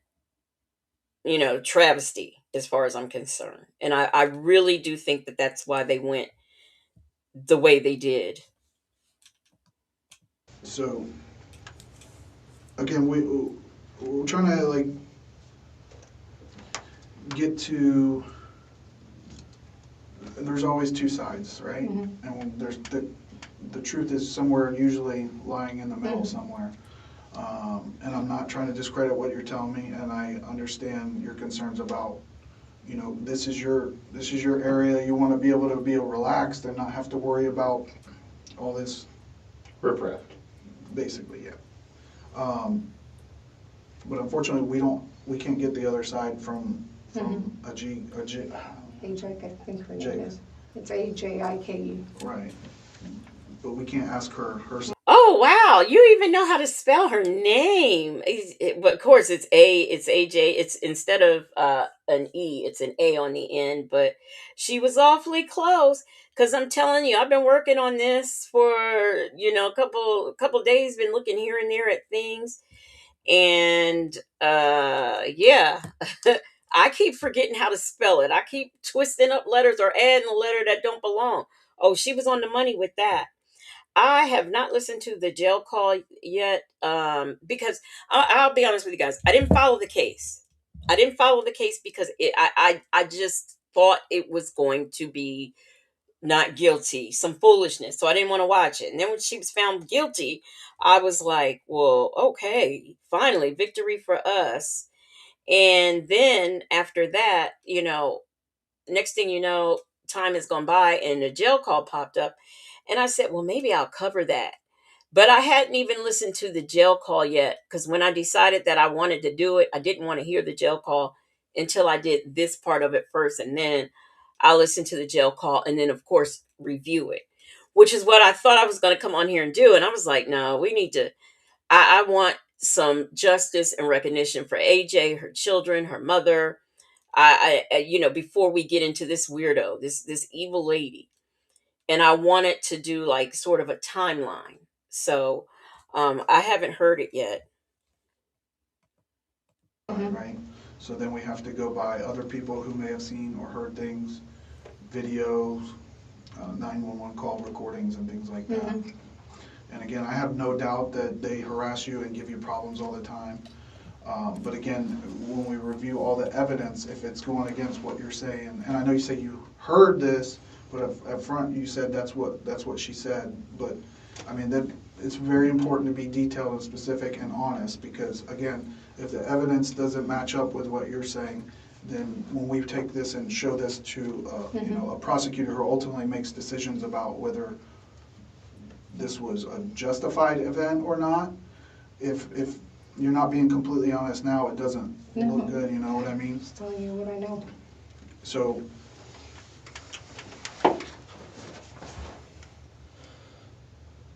is it feasible to say that this is just got to a boiling point for you that you couldn't take it anymore? And because again, if this stuff happened in the past, I get it, but we're talking about a specific event tonight where she didn't make it a point that she was trying to come in. She was trying to get your attention to say, apparently, to stop throwing things at her kids. Whether you actually, I know, listen, kids can lie, I get it. And I'm just saying, whether that actually happened or not, that's what she believed, because that's what she was told by her one of her sons. So she was coming over there to, I mean, does that ring a bell of her telling you not to be throwing things? No? What specific words do you recall that she said? I just remember her saying, don't talk to my sons that way and I'm gonna fucking kill you. I mean, that's what I heard. And I'm like, oh, Jesus Christ. And you're sure when you were on the phone with 911 you told them that she said that? I'm almost positive. I'm almost positive. The reason why I ask is because, like, if someone, let's say I'm not a police officer, or, right, and I'm just at my house and someone's, like, beating on my door saying I'm going to... If I'm not mistaken, somebody tell me if you've listened to the call and phone calls from prison. I think I did listen to, like, the beginning. I thought maybe Shay included the 911 call on the phone call. Because I know I heard that 911 call somewhere. Michi3 said, look how she's sitting looking like a 95-year-old woman. She certainly doesn't look like a woman between, very cherry, said ugly ass. She doesn't look like a woman between, what did I say, 56 through 57. She does not look like that. Okay, thank you, Miss Principal. She says Ocala has a 2025 population of 70,251 white, 63% Black or African American, 19% to two or more races, 9.7%, Asian, 3.66%, other races, 2.66%, and Native American, 0.27%. Thank you for that, Miss Principal, because I was wondering. Thank you so much. I appreciate that. kill you or I'm gonna fucking kill you. Oh my God, they're banging on my door. They're saying they're gonna kill me. Like that's a very fear-provoking statement when if you're in a legitimate fear that someone's gonna come through your door and kill you. If you're already on the phone. I wasn't on the phone though. I was in the bathroom when she You started. weren't on the phone with 911? No, I was already off the phone with 911. Okay, so she had already maybe made that statement before you even called. Oh, the second time? See, she's getting I was confused. gonna say the second time, when I called, she had already said it, Okay. so. But the second time you called was after you had fired the Yes. gun? Okay. So, And maybe I misunderstood because what my understanding was before I had to walk out of the room was that when she was knocking on your door, It wasn't a knock. the way Sorry. I understand, you said that it got worse. Like so I'm starting off with No, and then she we're never- gonna get No, harder. she started off banging on that door. I mean, it was, But during that initial time is when you had said before that she had made the statement that she was going to kill you. Yes, Okay. I'm sorry, I just, No, it's important that we learn the details so that way as we gather and collect evidence, the details are what help us piece that together so we can see the big picture, right? I'll tell you that. I don't know if any of you have ever had anything traumatic happen to you in your life. And I would think unaliving someone, whether you liked them or not, is traumatic. You just, like, I can tell I had something traumatic happen to me at 5. I've had something, you know, traumatic that I've witnessed at 4. So these tragic events are in my mind clear as day. Colors, clothing, everything. I remember. You just unalive somebody and you're getting confused, and I just don't understand that. Miss Principal said most people in Ocala own land or cows. Them folks says they know she is a nut. A psychotic nut is what she is. So Michi3, hey honey, say that. Michi3 says legacy phone calls from prison did play. So that's where I call. That's probably why, because I looked all over it and I couldn't find it. I know that they played it in court, but I had to go through all of that and I tried, but I was like, yeah. But I was like, where did I hear it? I knew I had heard it, so that's where I heard it. All right. So then we will be able to hear that when we start the call. Even as law enforcement officers, if we make a decision to use deadly force against someone, we have to sit and explain the same way with details. I did this because of this, making me feel like this, right? And an investigator from the state listens to us the same way we're listening to you, and they present that to a prosecutor the same way that we would, right? So we're just trying to understand the details of what happened from your point of view. So as we gather our evidence, we can. understood. does anyone else live with you, Susan? No. Okay. How long have you owned your firearm, or firearms, or any firearm really?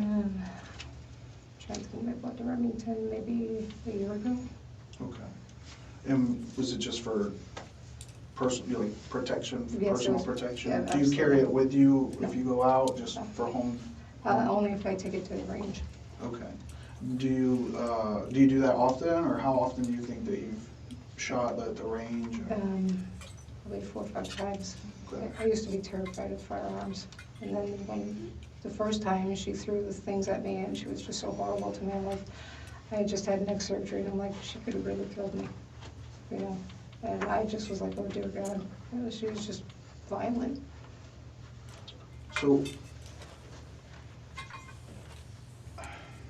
you're To me, that adds to the premeditation. So you felt that this woman was so violent that you went out and got yourself a firearm, and you've been to the range 4 times because she threw something at you, which according to her was a sign, which was, they said, a year ago, a year before this event.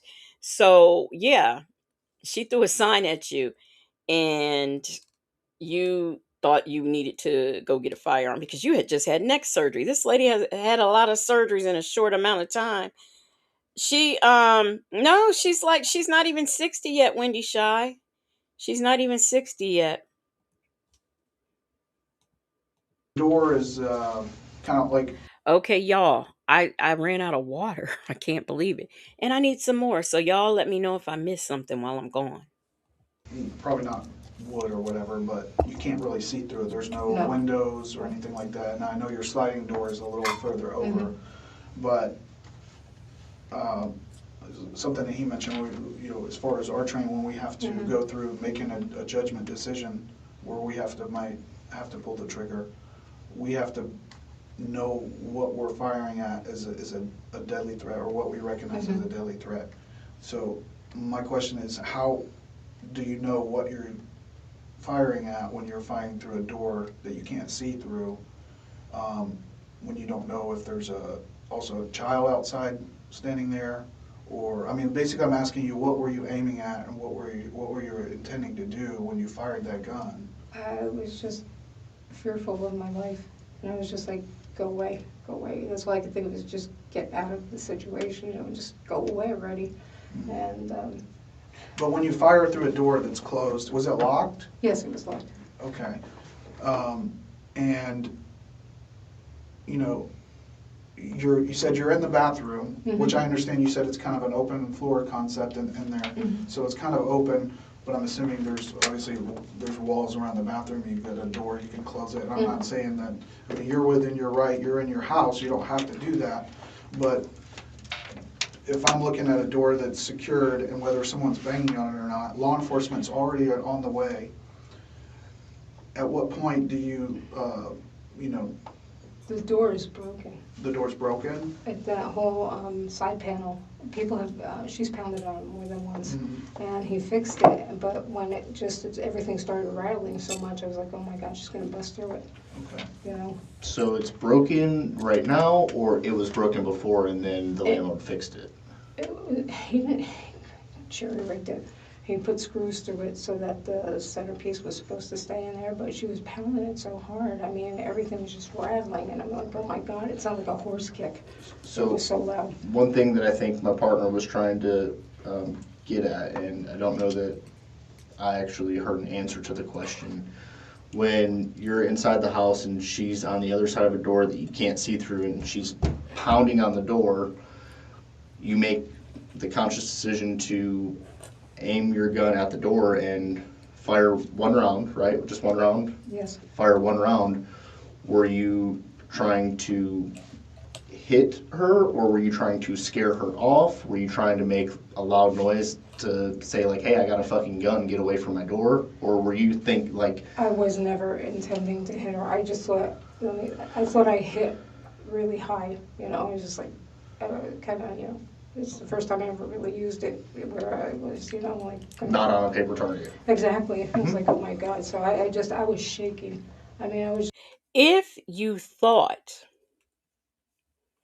that I guess she figured she was sending off a warning shot. If that's what you thought, why would you shoot through a door where you can't see?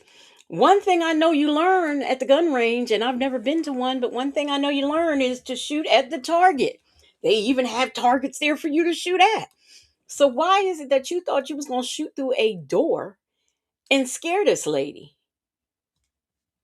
You didn't intend to harm her. You wasn't thinking about harm. You just wanted to warn her. But you shot through a door where you didn't look out the peephole. So if I'm not mistaken, I do believe on that door you can see there is a peephole. You didn't bother to do any of those things. You just went to the bedroom, dumped that trash on your bed, got that gun, and just aimed. That's what you did. Just so distraught at that point in time. I'm like, oh my God, she's really gonna freaking come to my house. She's distraught. All I could think is, go away, go away, go away, go away. Did you were you aiming for the door? I just fired the gun, because all I could think of is I felt like I was in mortal danger. I mean, it's just how I felt. And this is another thing. She could have even if she want, okay, let's go with her thing. We're shooting through the door. Why didn't she aim up higher? See, the thing about a bullet, when it comes out of a gun, it's got to land somewhere. You're going to hit something somewhere. That bullet is going to travel till it hits something. So that needs to be taken into consideration before you even do that. But even still, if we go with her story, why didn't she fire up instead of straight ahead, level to where this person would be? Why? And what made you, I mean, I know someone's banging on the door, you feel like they could get in, but at that point where nobody had. Honest to good Michi 3. I might go and find or go back when this is done, go back and look, and we'll have a look, but I swear I saw a peephole. I swear I did. I mean, it might have been the bullet hole and I was getting, but I swear above that there was a peephole. But we'll see. We'll go back and look. Breached or been able to get through that secure door, what made you feel like that was the time that you needed to do that? I usually have a chair propped up against the door at night. Okay. And I didn't have the chair up there, and I didn't have the chain on the door either. So just the one lock was locked. And I'm like, oh shit, of all the times that Jet black straight. It was only one, but there's something that the medical examiner said that's got me kind of scratching my head. So we'll see as we go through this. I never. But before you decided to pull that trigger, you didn't think to try to put I wasn't going near the door because she was actually physically moving the door. Like you could see the door moving. I'm like, oh dear God.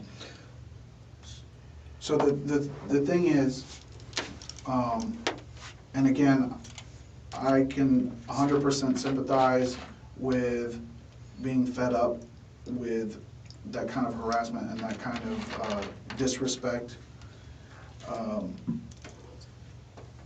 But also someone lost their life last night, right? And she has children, and as much of a pain in the butt that they can be, they're not going to have a mother now. Okay? I understand that, and that makes me sick.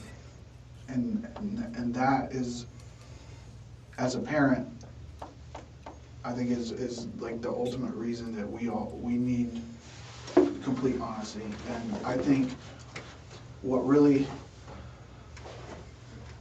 your intentions were maybe not to kill her, but I think you would just reach that level that we've all gotten to where we can really make a bad decision where it builds up over time and you can't take it anymore. And I think that you shot at her because you were fed up and you were over it. No. Is that? No. No? I absolutely feared for my life. So this was an absolute, it's either me or her. I mean, it's just like, I'm like, holy shit. But did you see her with a gun or another weapon or anything like that? But I don't know what she had on the outside. When my lights were off, so she came up, it was dark out. And I'm like, great, now she's pounding on my door. Now she's scaring the crap out of me. Now my door's moving and I didn't have it properly secured. And the next thing I thought she was gonna be in my house, I thought it was locked, and she keeps a chair under the door at night. Now it's not secure, and now we've transitioned to the handle was moving. She was beating on the door. The handle was moving. Now we've gone into the door was moving. The door. Aunt Natty said she is actually trying to make someone believe this woman was hitting a metal door so hard she was actually moving the door. Girl, bye. Honey said she is a miserable and horrible person. Indeed, she is. It's the self entitlement of it all. For me, like she's not even trying. Lady, if you're gonna lie, tell a consistent lie and make the lies make sense. Make the lies be valid, but she's not even good at it. Snoopalicious said she thinks saying she feared for her life on the other side of the locked door is helping her. That's not standing your ground. Coffee is brewing says, sounds like a big made up lie. A big made up lie that she can't keep straight. Killing me. I mean, that's honest to God what I felt. You know, it's not like, you know, I'm fed up or anything. This was a real fear. But when we first started talking, you said you made it very clear to the 911 call taker that she was threatening to kill you. Yes, absolutely. And if that's not on the recording, is there any reason why that's not on the recording? I have no idea. I'm pretty sure I said it. So. Are you just pretty sure she said it as well? That she Oh was no, gonna- absolutely, she said it. Okay. She was absolutely, you know. So the way that I see it is kind of like this. You have two things that you are looking at when you're in your position. You have this fear, this imminent fear of great bodily harm, death, serious injury, right? Imminent fear. Or you have, I'm in my apartment, I'm scared as shit, and I'm trying to scare someone off. Does that make sense? Yes. Do you understand what the difference between those are? Oh, absolutely, yeah. Okay, so I'm trying to understand, do you have this imminent fear that you're about to die?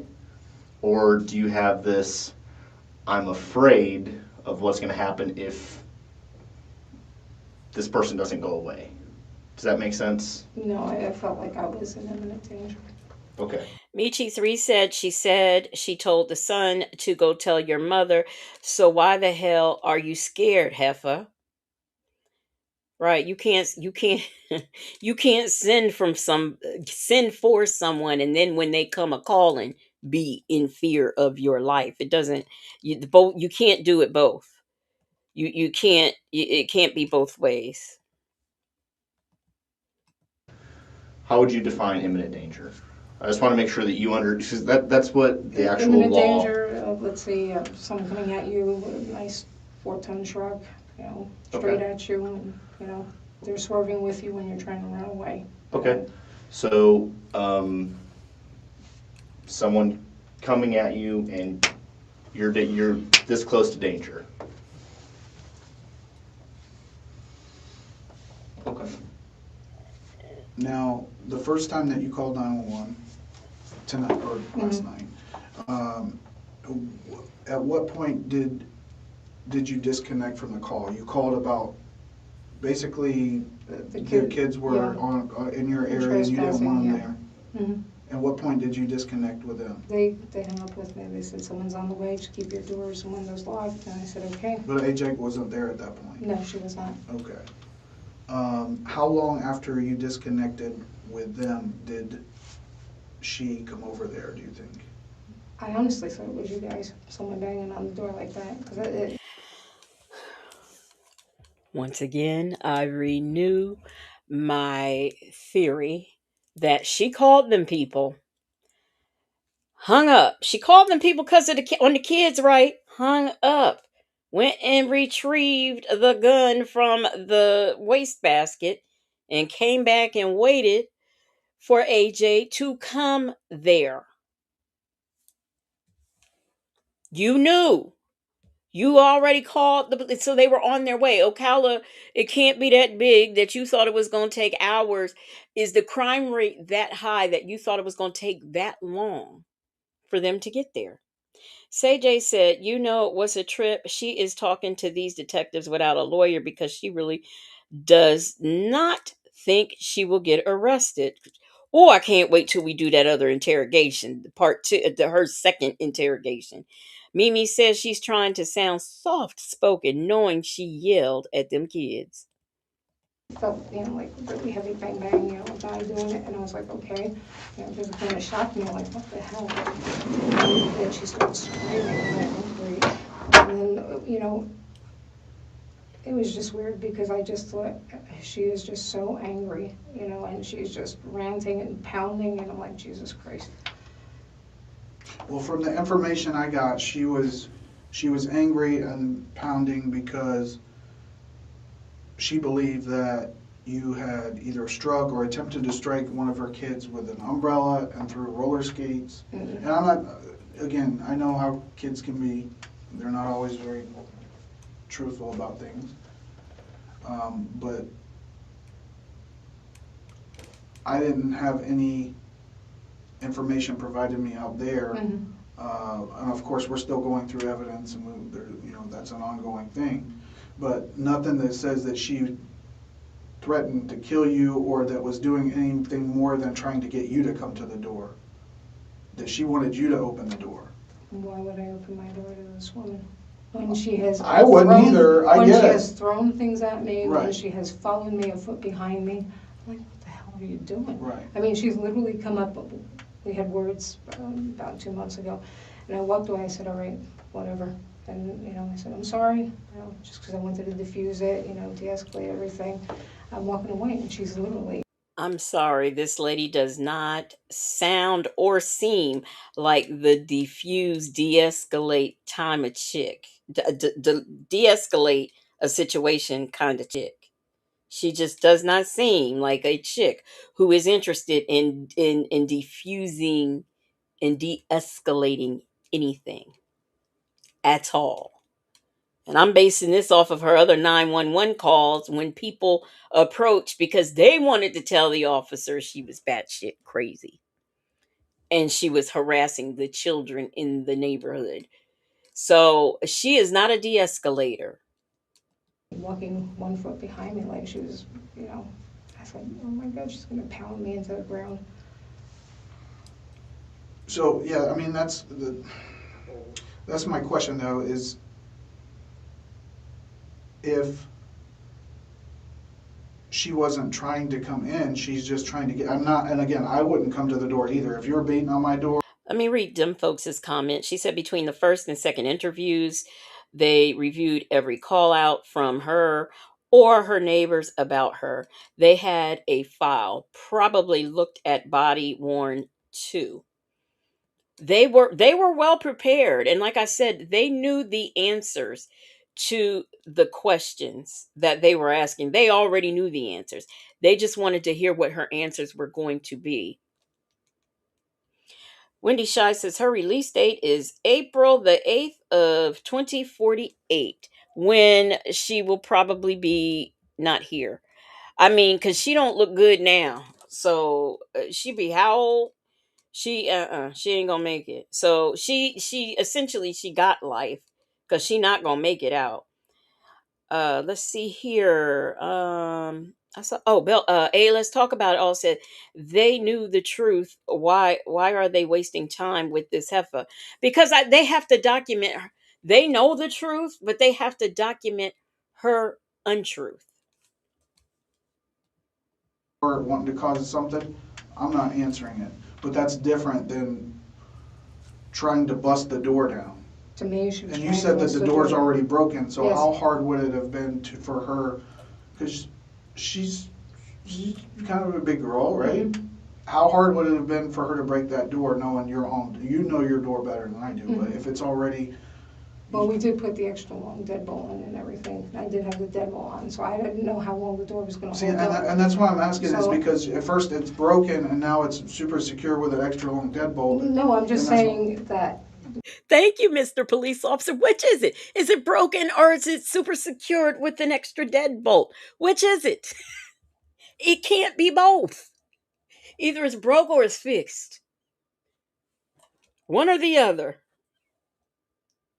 We did put but if you look at it, everything. And that's a good question too, Jay. Why would her door be broken already in the first place? Why would it be? That's a question to explore. Why, if it was broke before, why? Things crumbling. I mean, if you look at the door, things are crumbling. I'm like, oh my God, my landlord is 76 years old, and he jerry-rigged it. Literally jerry-rigged it. And I'm like, oh my God. So it's not, I don't feel secure. Every night I stick a chair under that door to keep, because I feel like someone's gonna break it in.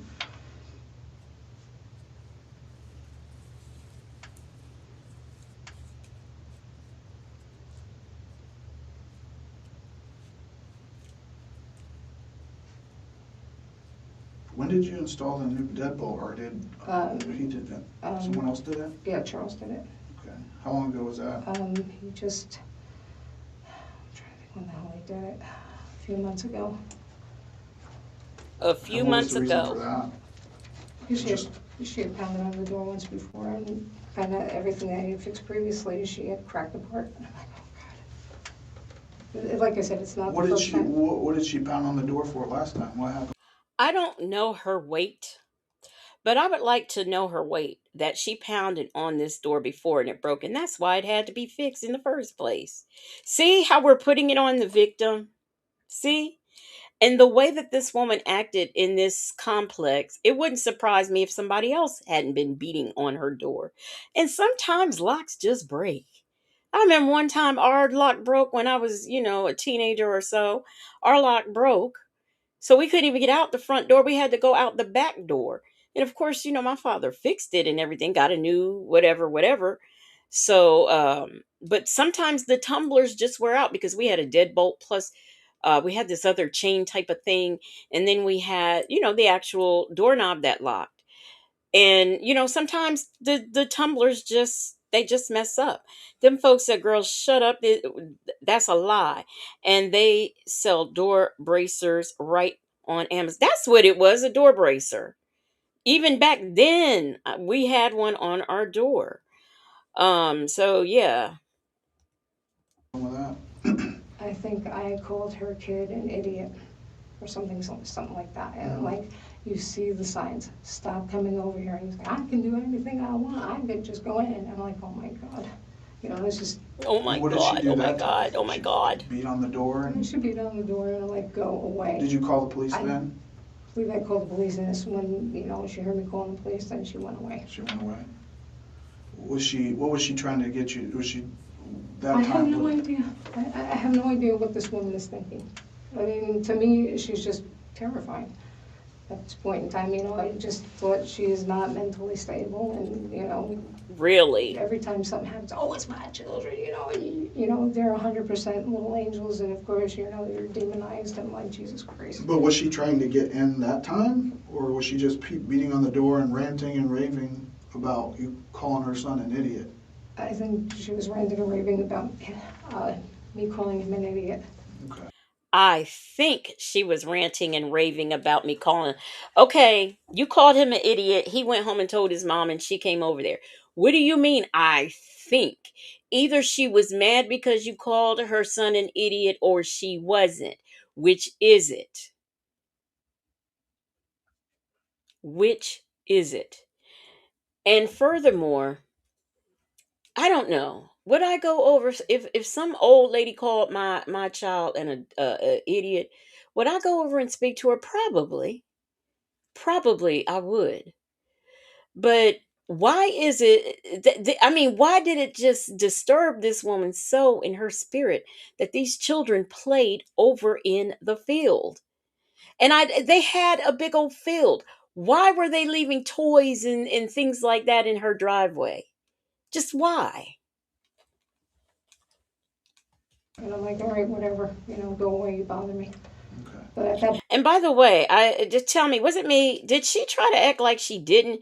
When the slave comment where the kids ran home and said, she called them slaves and said they were he was a slave, and he went home and told the mom. Do you notice how she just kind of whatever? She didn't really say, yes, I called him a slave. No, I didn't. She just kind of stumbled over that part. And furthermore, you've called these children niggers and slaves. Were you shocked that if you called them an idiot, she came over? Because if she came over when you called them niggers and slaves, what'd you think she was gonna do when you called them an idiot? This lady's tired of you calling her kids names. Bell Tower is my home said the idiot comment I would have let pass, but hitting the other comments, nope.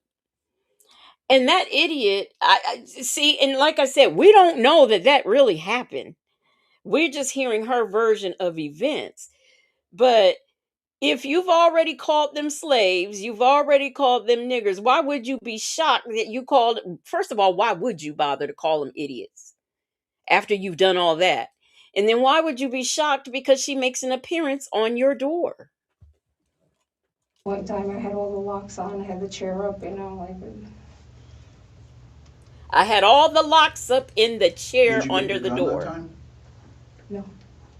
It didn't feel, she wasn't as forceful that time as, this time was, like, oh my God.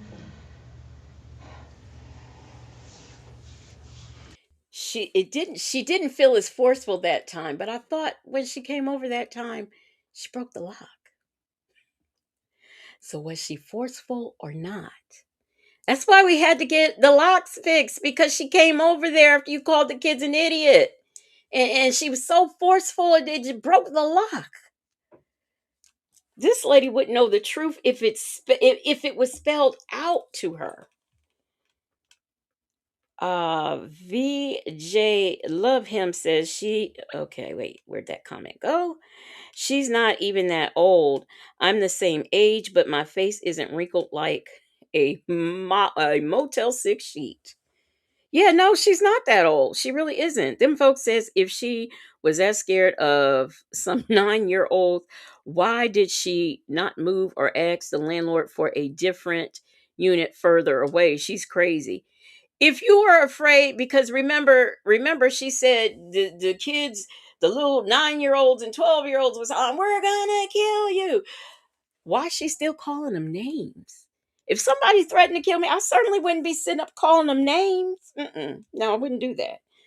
Bell Towers, my home, says, why wouldn't you expect her if you told them to go and get her? Right. Premeditation. And do you think the reason was because she believed that you threw something at her I don't kids, know or? what, I have no idea what she was thinking. Okay. I can't even speculate. All I know is she's like, you screamed at my kids, or you said something to them, and then she's like, I'm gonna kill you. I'm like, fine. And if your camera does work, you're confident that any video would back you up, or and the reason I'm asking that is because this is the time, if there's any discrepancies, to clear that up now, and I'm just trying to be I don't even know if forthright it with you on engaged. that. What's that? I don't even know if it engaged, because the last time she was there at night, I tried to play and nothing came up. Oh, so the last time she was there at night, you tried to play and nothing came up. Now, remember earlier, she did make a comment that she had these bling cameras, not ring, but bling cameras. And oh, they don't always pick up at night. When he kept asking her the questions, all of a sudden sometimes it doesn't pick up night and at night. And then, she was there once before and you tried to play it and it didn't pick up.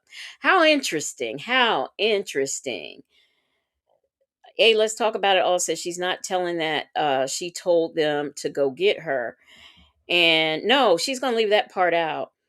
Very Cherry said, in the words of Dave Chappelle, gotcha, bitch. Them folks said if she had cameras, that would vindicate her. Wouldn't you show that? At least the audio? Bible Lady said, evil and being disgruntled cause her to look like death worn over.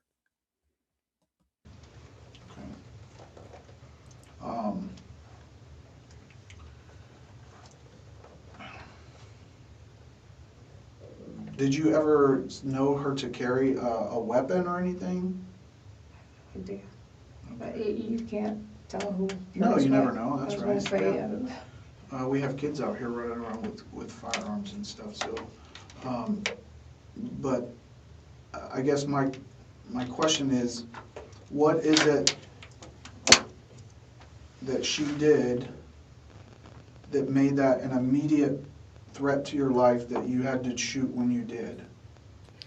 Before she answers that, I'm going to tell you something else.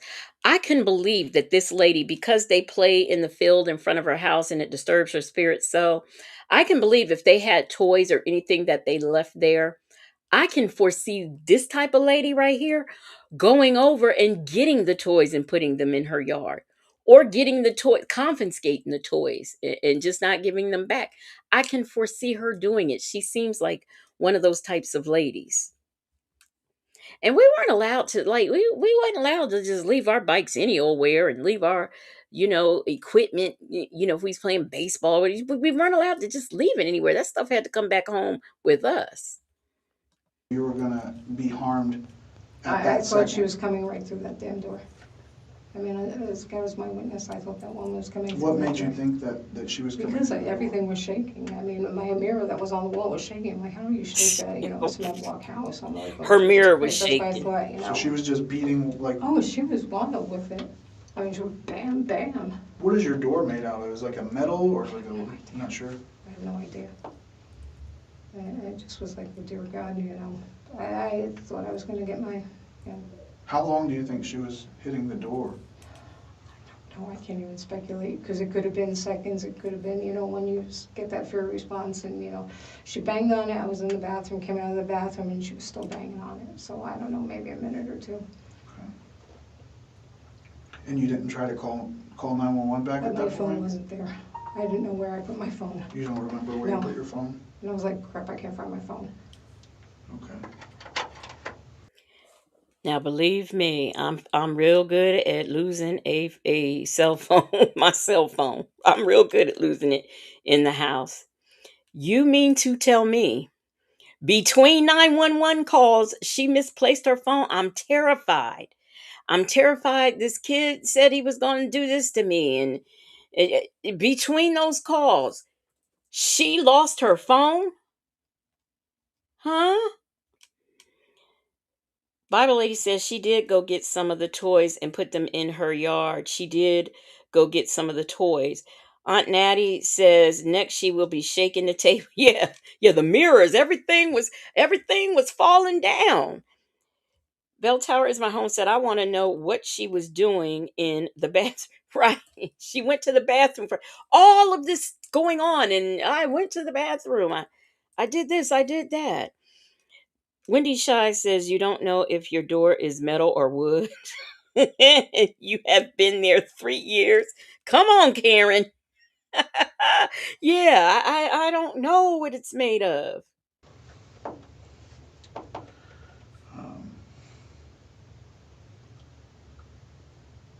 So you have an app on your phone that lets you review the video? Yes. For your surveillance camera?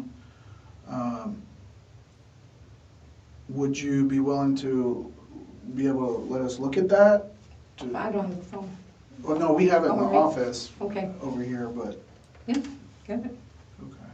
let me see what condition the battery's in, and I'll be back in just a moment, okay? Thank you. Women her age, okay? Somebody in their late 50s. Why doesn't she have her phone with her right now? Going to the police station. You mean to tell me she didn't try to throw that in her? She didn't know what was, well, no, she didn't think anything was going to happen to her. And turns out during this interrogation, it didn't. But she didn't take her cell phone with her. Like, wouldn't you want to show the police want to talk to me about the incident? I'm going to have my phone just so I can say, well, look, this is what she did. But she didn't. Mimi says she looks like she got a landline too. Right, she does.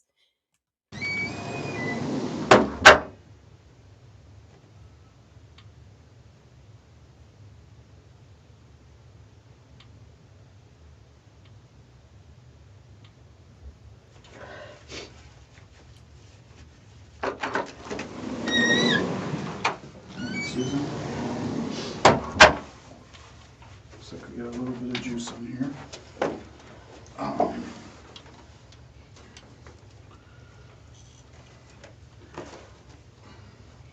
This is your phone, correct? Is that an Apple iPhone? Yeah. Oh, okay. When she said she didn't have her phone, she meant she didn't have it like right then and there. So they went and got it. Okay. There's a passcode attached to it? It faces. Faces? Yeah, There's a numerical to it if you don't have your face? Yes. Do you mind providing that? Yes, I do mind. You do mind? I'll open it for you, that's no problem. Okay. Gee, that's awfully courteous. I've seen some black folks being interrogated and I don't remember, them saying, "Can you provide me with the code?" And they say no. And it says, "Oh, okay. Okay. No, I'll put it in, but I won't provide you with it." Granny the Great says I always have my phone in charger. My mom did. My mom, when she passed, she was 75 years old. She always had her stuff with her. So this is a consent to search cellular phone and or other storage media. Okay, this is a form, I just read this to you. I want to make sure I have your address and everything written down correctly. It's been a long day. The undersigned residing at 1662 Southwest 107th Lane, is that right? Number 3, Ocala, Florida, does hereby authorize Detective Ryan Stith and or other officers he may designate to assist him to search my cellular phone or other storage media described below. Apple iPhone. It's written. Now, have I seen interrogations before when they've done that? Give, the written permission to search and have them sign it? Yeah. But I have also seen some with some of our people where they haven't. They just immediately go and say, well, you're going to open up your phone and all this. I've seen it all. I've seen it all. Shirley testified, finally said they got everything off that phone already. Yeah, and they had already seen it. They knew the answers to these questions before they asked. Justin's mom says they will get a search warrant to get the phone's info. I think they already had it because they already knew what was on it.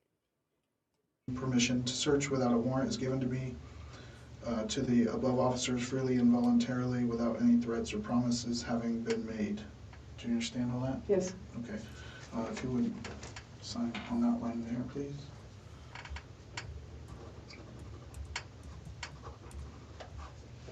Thank you.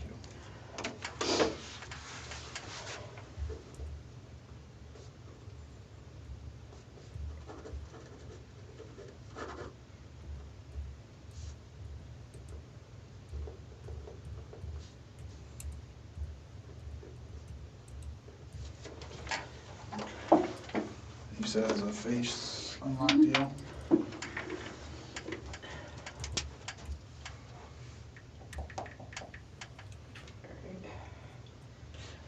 And you said it's a blink? Yeah, the blink. Is that what both of those cameras are? They both blink cameras? Okay. Is that correct though? I don't remember if one's blink and one's ring. I have to be brutally honest. Okay, that's all The right. two up front are blinks. Okay. It's gonna be front door. Oh, so they both are. Oh, you have a few of them. Okay. I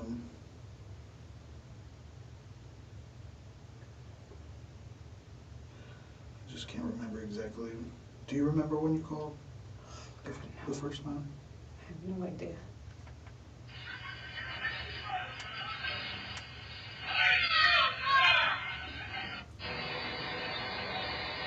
That's when the kids were playing. They were so loud in the house.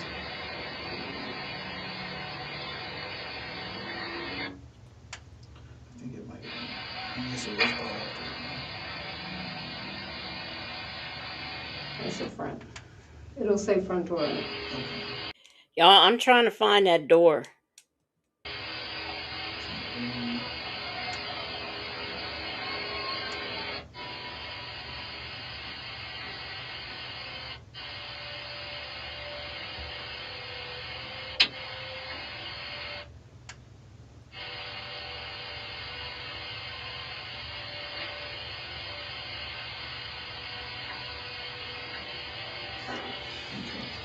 Now, did you delete any videos? No. No. It's the first time. I'm sorry? It's the first time I looked at it since before. It's the first time I looked at it. Bell Tower is my home set. My non-ninja. What the heck? My non-ninja. That is too funny. Had blink cameras, and they are good cameras. How she have issues? Them folks that write at Justin's mom, but she really thought she wasn't getting in any trouble. Even now, she doesn't see the cops are going to get her for this. No, privilege. Yeah, and Justin's mom, she might have gotten, 20, a little bit of mercy if she had told the truth and just pled guilty. Just plead guilty. But you put the community through all of this. Very Cherry said, is this heifer still trying to muster up some tears? Yeah. I think she is still trying to get some tears, them little fake tears. White justice, what no, excuse me, white privilege tears. That's why I didn't touch it. Just let you have it. So this is the only one. So this usually doesn't capture at night anyway. No. So. See? So this one doesn't really capture it either? Okay.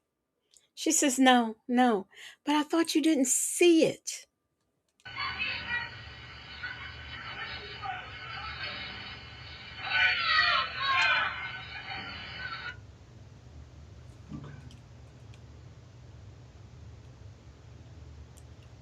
Does it normally capture things during the night? Like,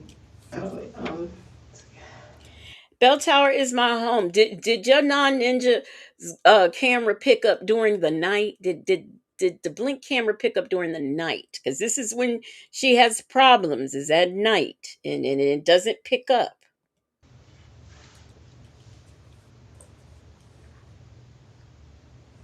Just look at that one and see if it usually just shows up as a dark screen. Which one? The yesterday.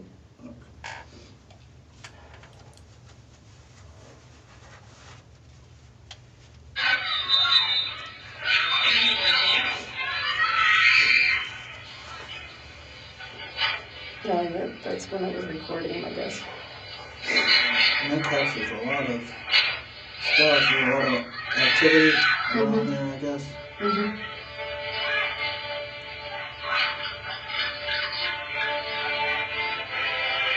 Okay, so Bell Tower is my home says yes, it picked up during the night and wasn't black or white. So it was in color and it picked up at night. Shirley testified finally says she deleted the video. I guess she's too old and stupid to know, and that's not no offense against older people, but I guess this individual is too stupid to know the police can still get that. I have my TV on 75. You were so afraid by this. You know what I do when if there have been people beating on the door. There have been people who come beating on the door at night. Some drunk people at the wrong apartment. It happens, especially in apartments.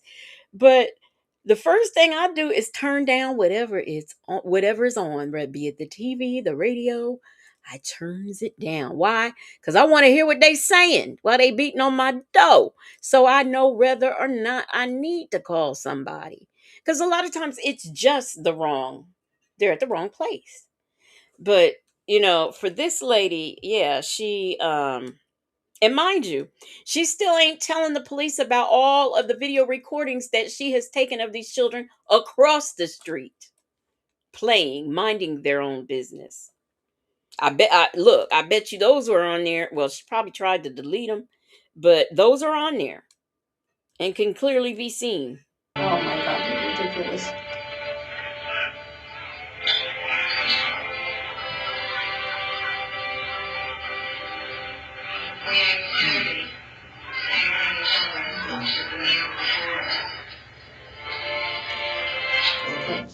Okay, well. Did you want to open it again? Did you want to? No, that's okay. Okay. Just put it right here for now.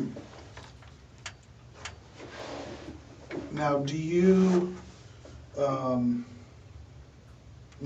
again, this is not my decision how this plays out. This is a determination for the state attorney's office.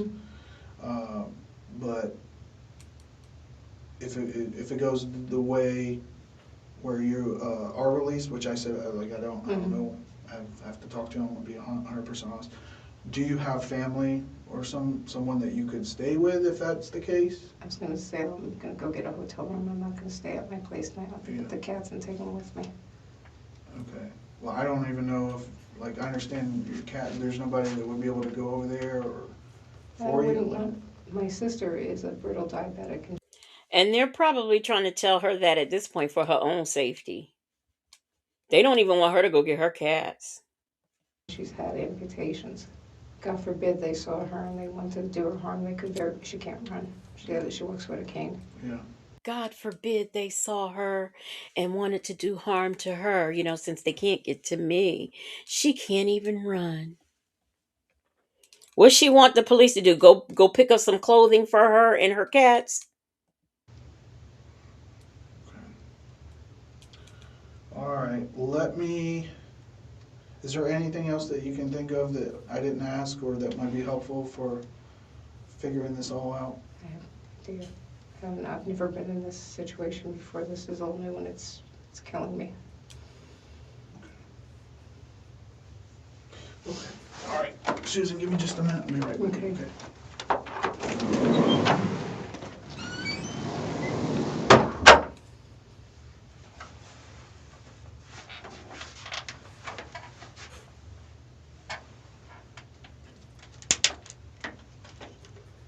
And technically, you don't own that footage. The people at the Bling, what is it, Bling?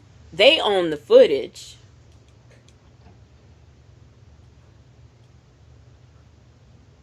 And Susan's alone. You don't hear her praying, saying, "Oh my God, what have I done?" You don't hear any of that. Look at her, just scratching her hair, rubbing her eyes because oh, look. Oh, she's dabbing. Oh my. Susan. All right. I talked to the state attorney, the prosecutor for the state attorney's office.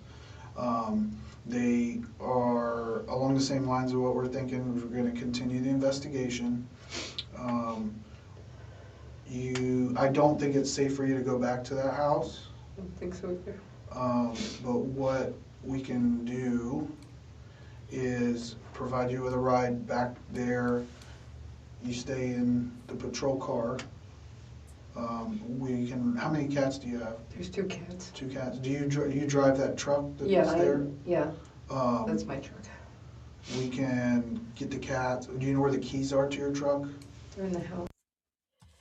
Okay, that's part 1 of the interrogation. The woman accused. We're not gonna show you in your turtle suit yet.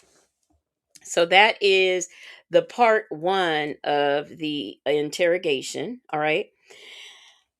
There is a part 2, like I said, but let's switch gears for a moment and go to Wikipedia. And in this Wikipedia, I don't want to go here. Is this where I want to come? So approximately 9:01 p.m. on June. Oh wait, I'm not. I meant to be sharing. I'm sorry. Oh, I am sharing. Okay. Okay, let me get back to where I was. Okay. So, at approximately 9:01 p.m. on June 2nd, 2023, deputies from Marion County Sheriff's Office were already en route to a residence in Ocala in response to a reported of trespassing call when a second 911 call reported gunfire. Upon arrival, officers found a 35-year-old A.J. Owens lying on the ground outside of the residence with a single gunshot wound to her chest. She was transported to the local hospital where she was pronounced unalive shortly after arrival. According to the investigation and witness interviews, Owens had approached the front door of 58-year-old, so wait a minute, 58 in 2023. So she is 60 now. She is 60. So Owens approached the front door of 58-year-old Susan Lorincz moments before the shooting. Detectives said Owens knocked several times, calling out for Lorincz to come outside. Lorincz then fired a single bullet through the closed, locked door, striking Owens at close range while her 10-year-old son stood beside her. In interviews with law enforcement, Lorincz claimed she acted in self defense, alleging that Owens had been pounding obsessively on her door and that she feared the door would open. However, detectives stated that physical evidence and eyewitness accounts did not support her version of events.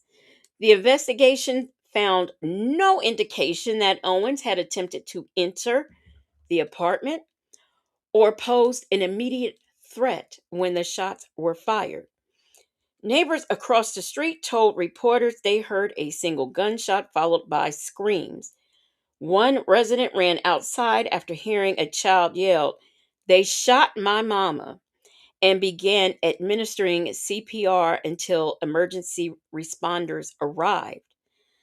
Officials later confirmed that Lorincz had been placed two emergency call. Lorincz had placed two emergency calls that evening.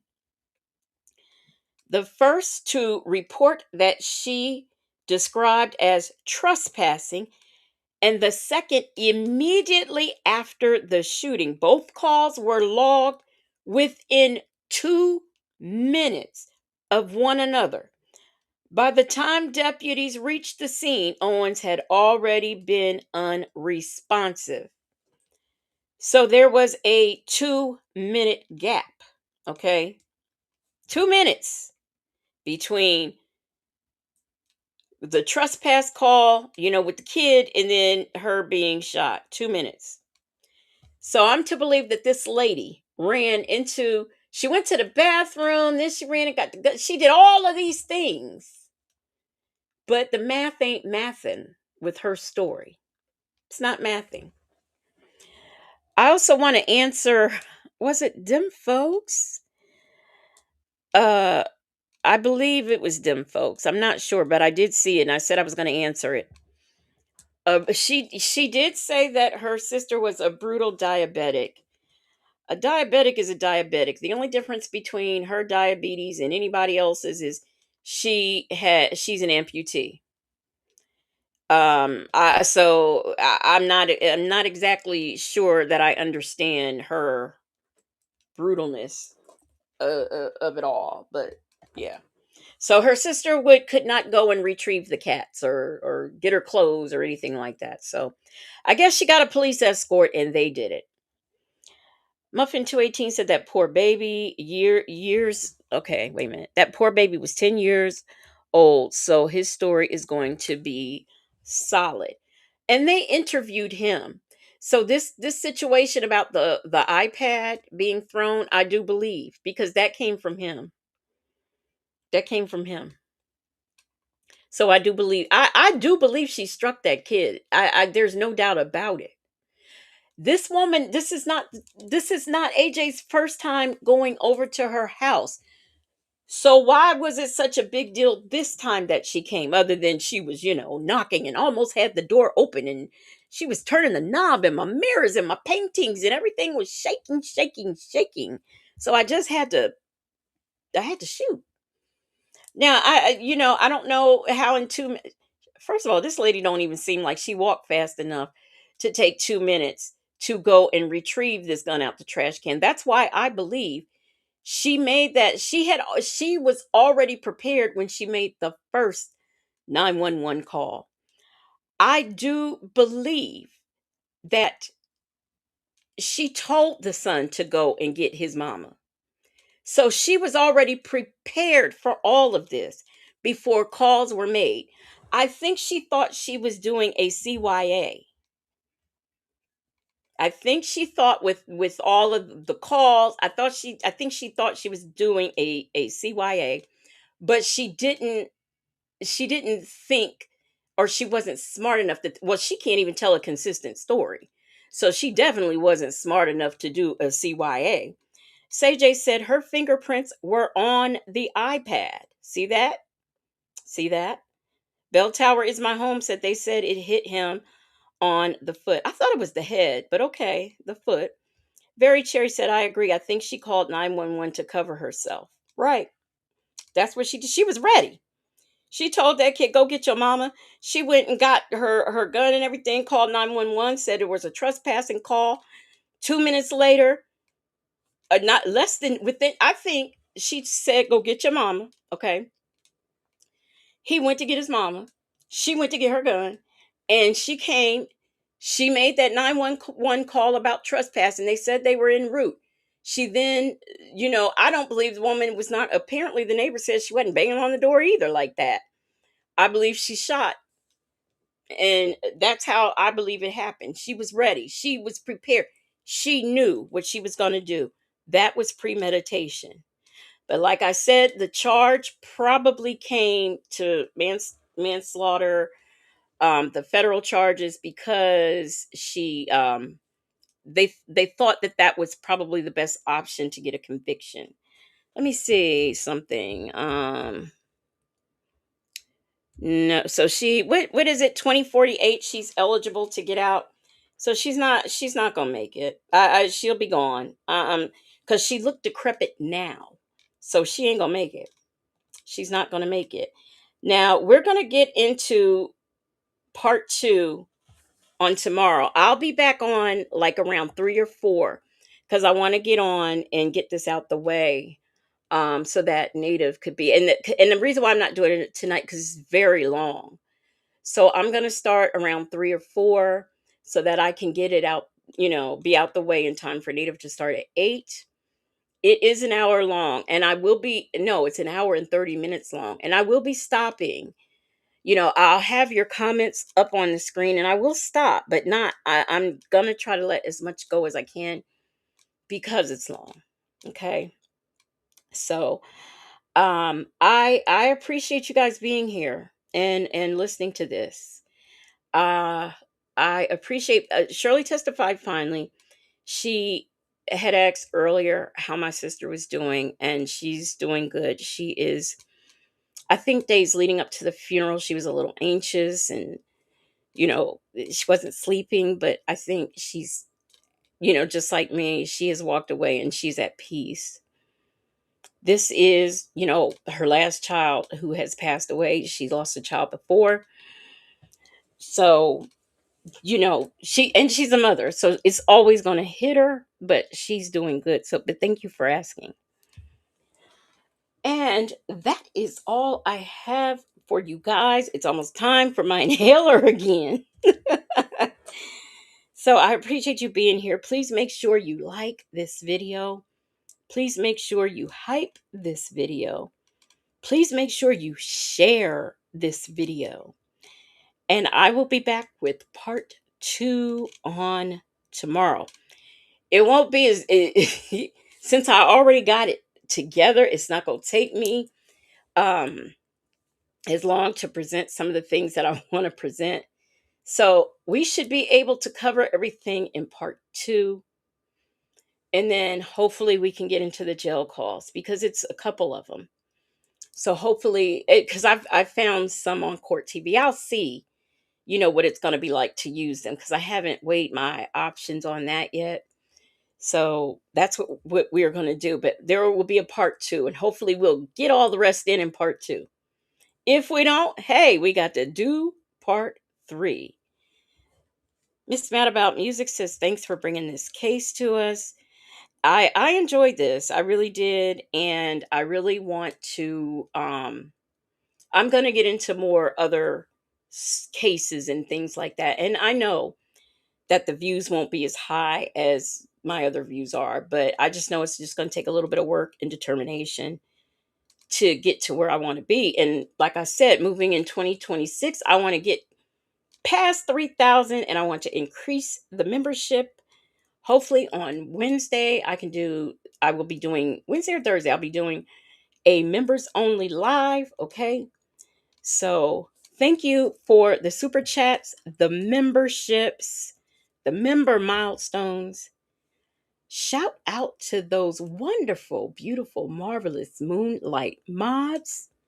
I appreciate all that you do. I appreciate you guys for being here and listening. Okay, I really do.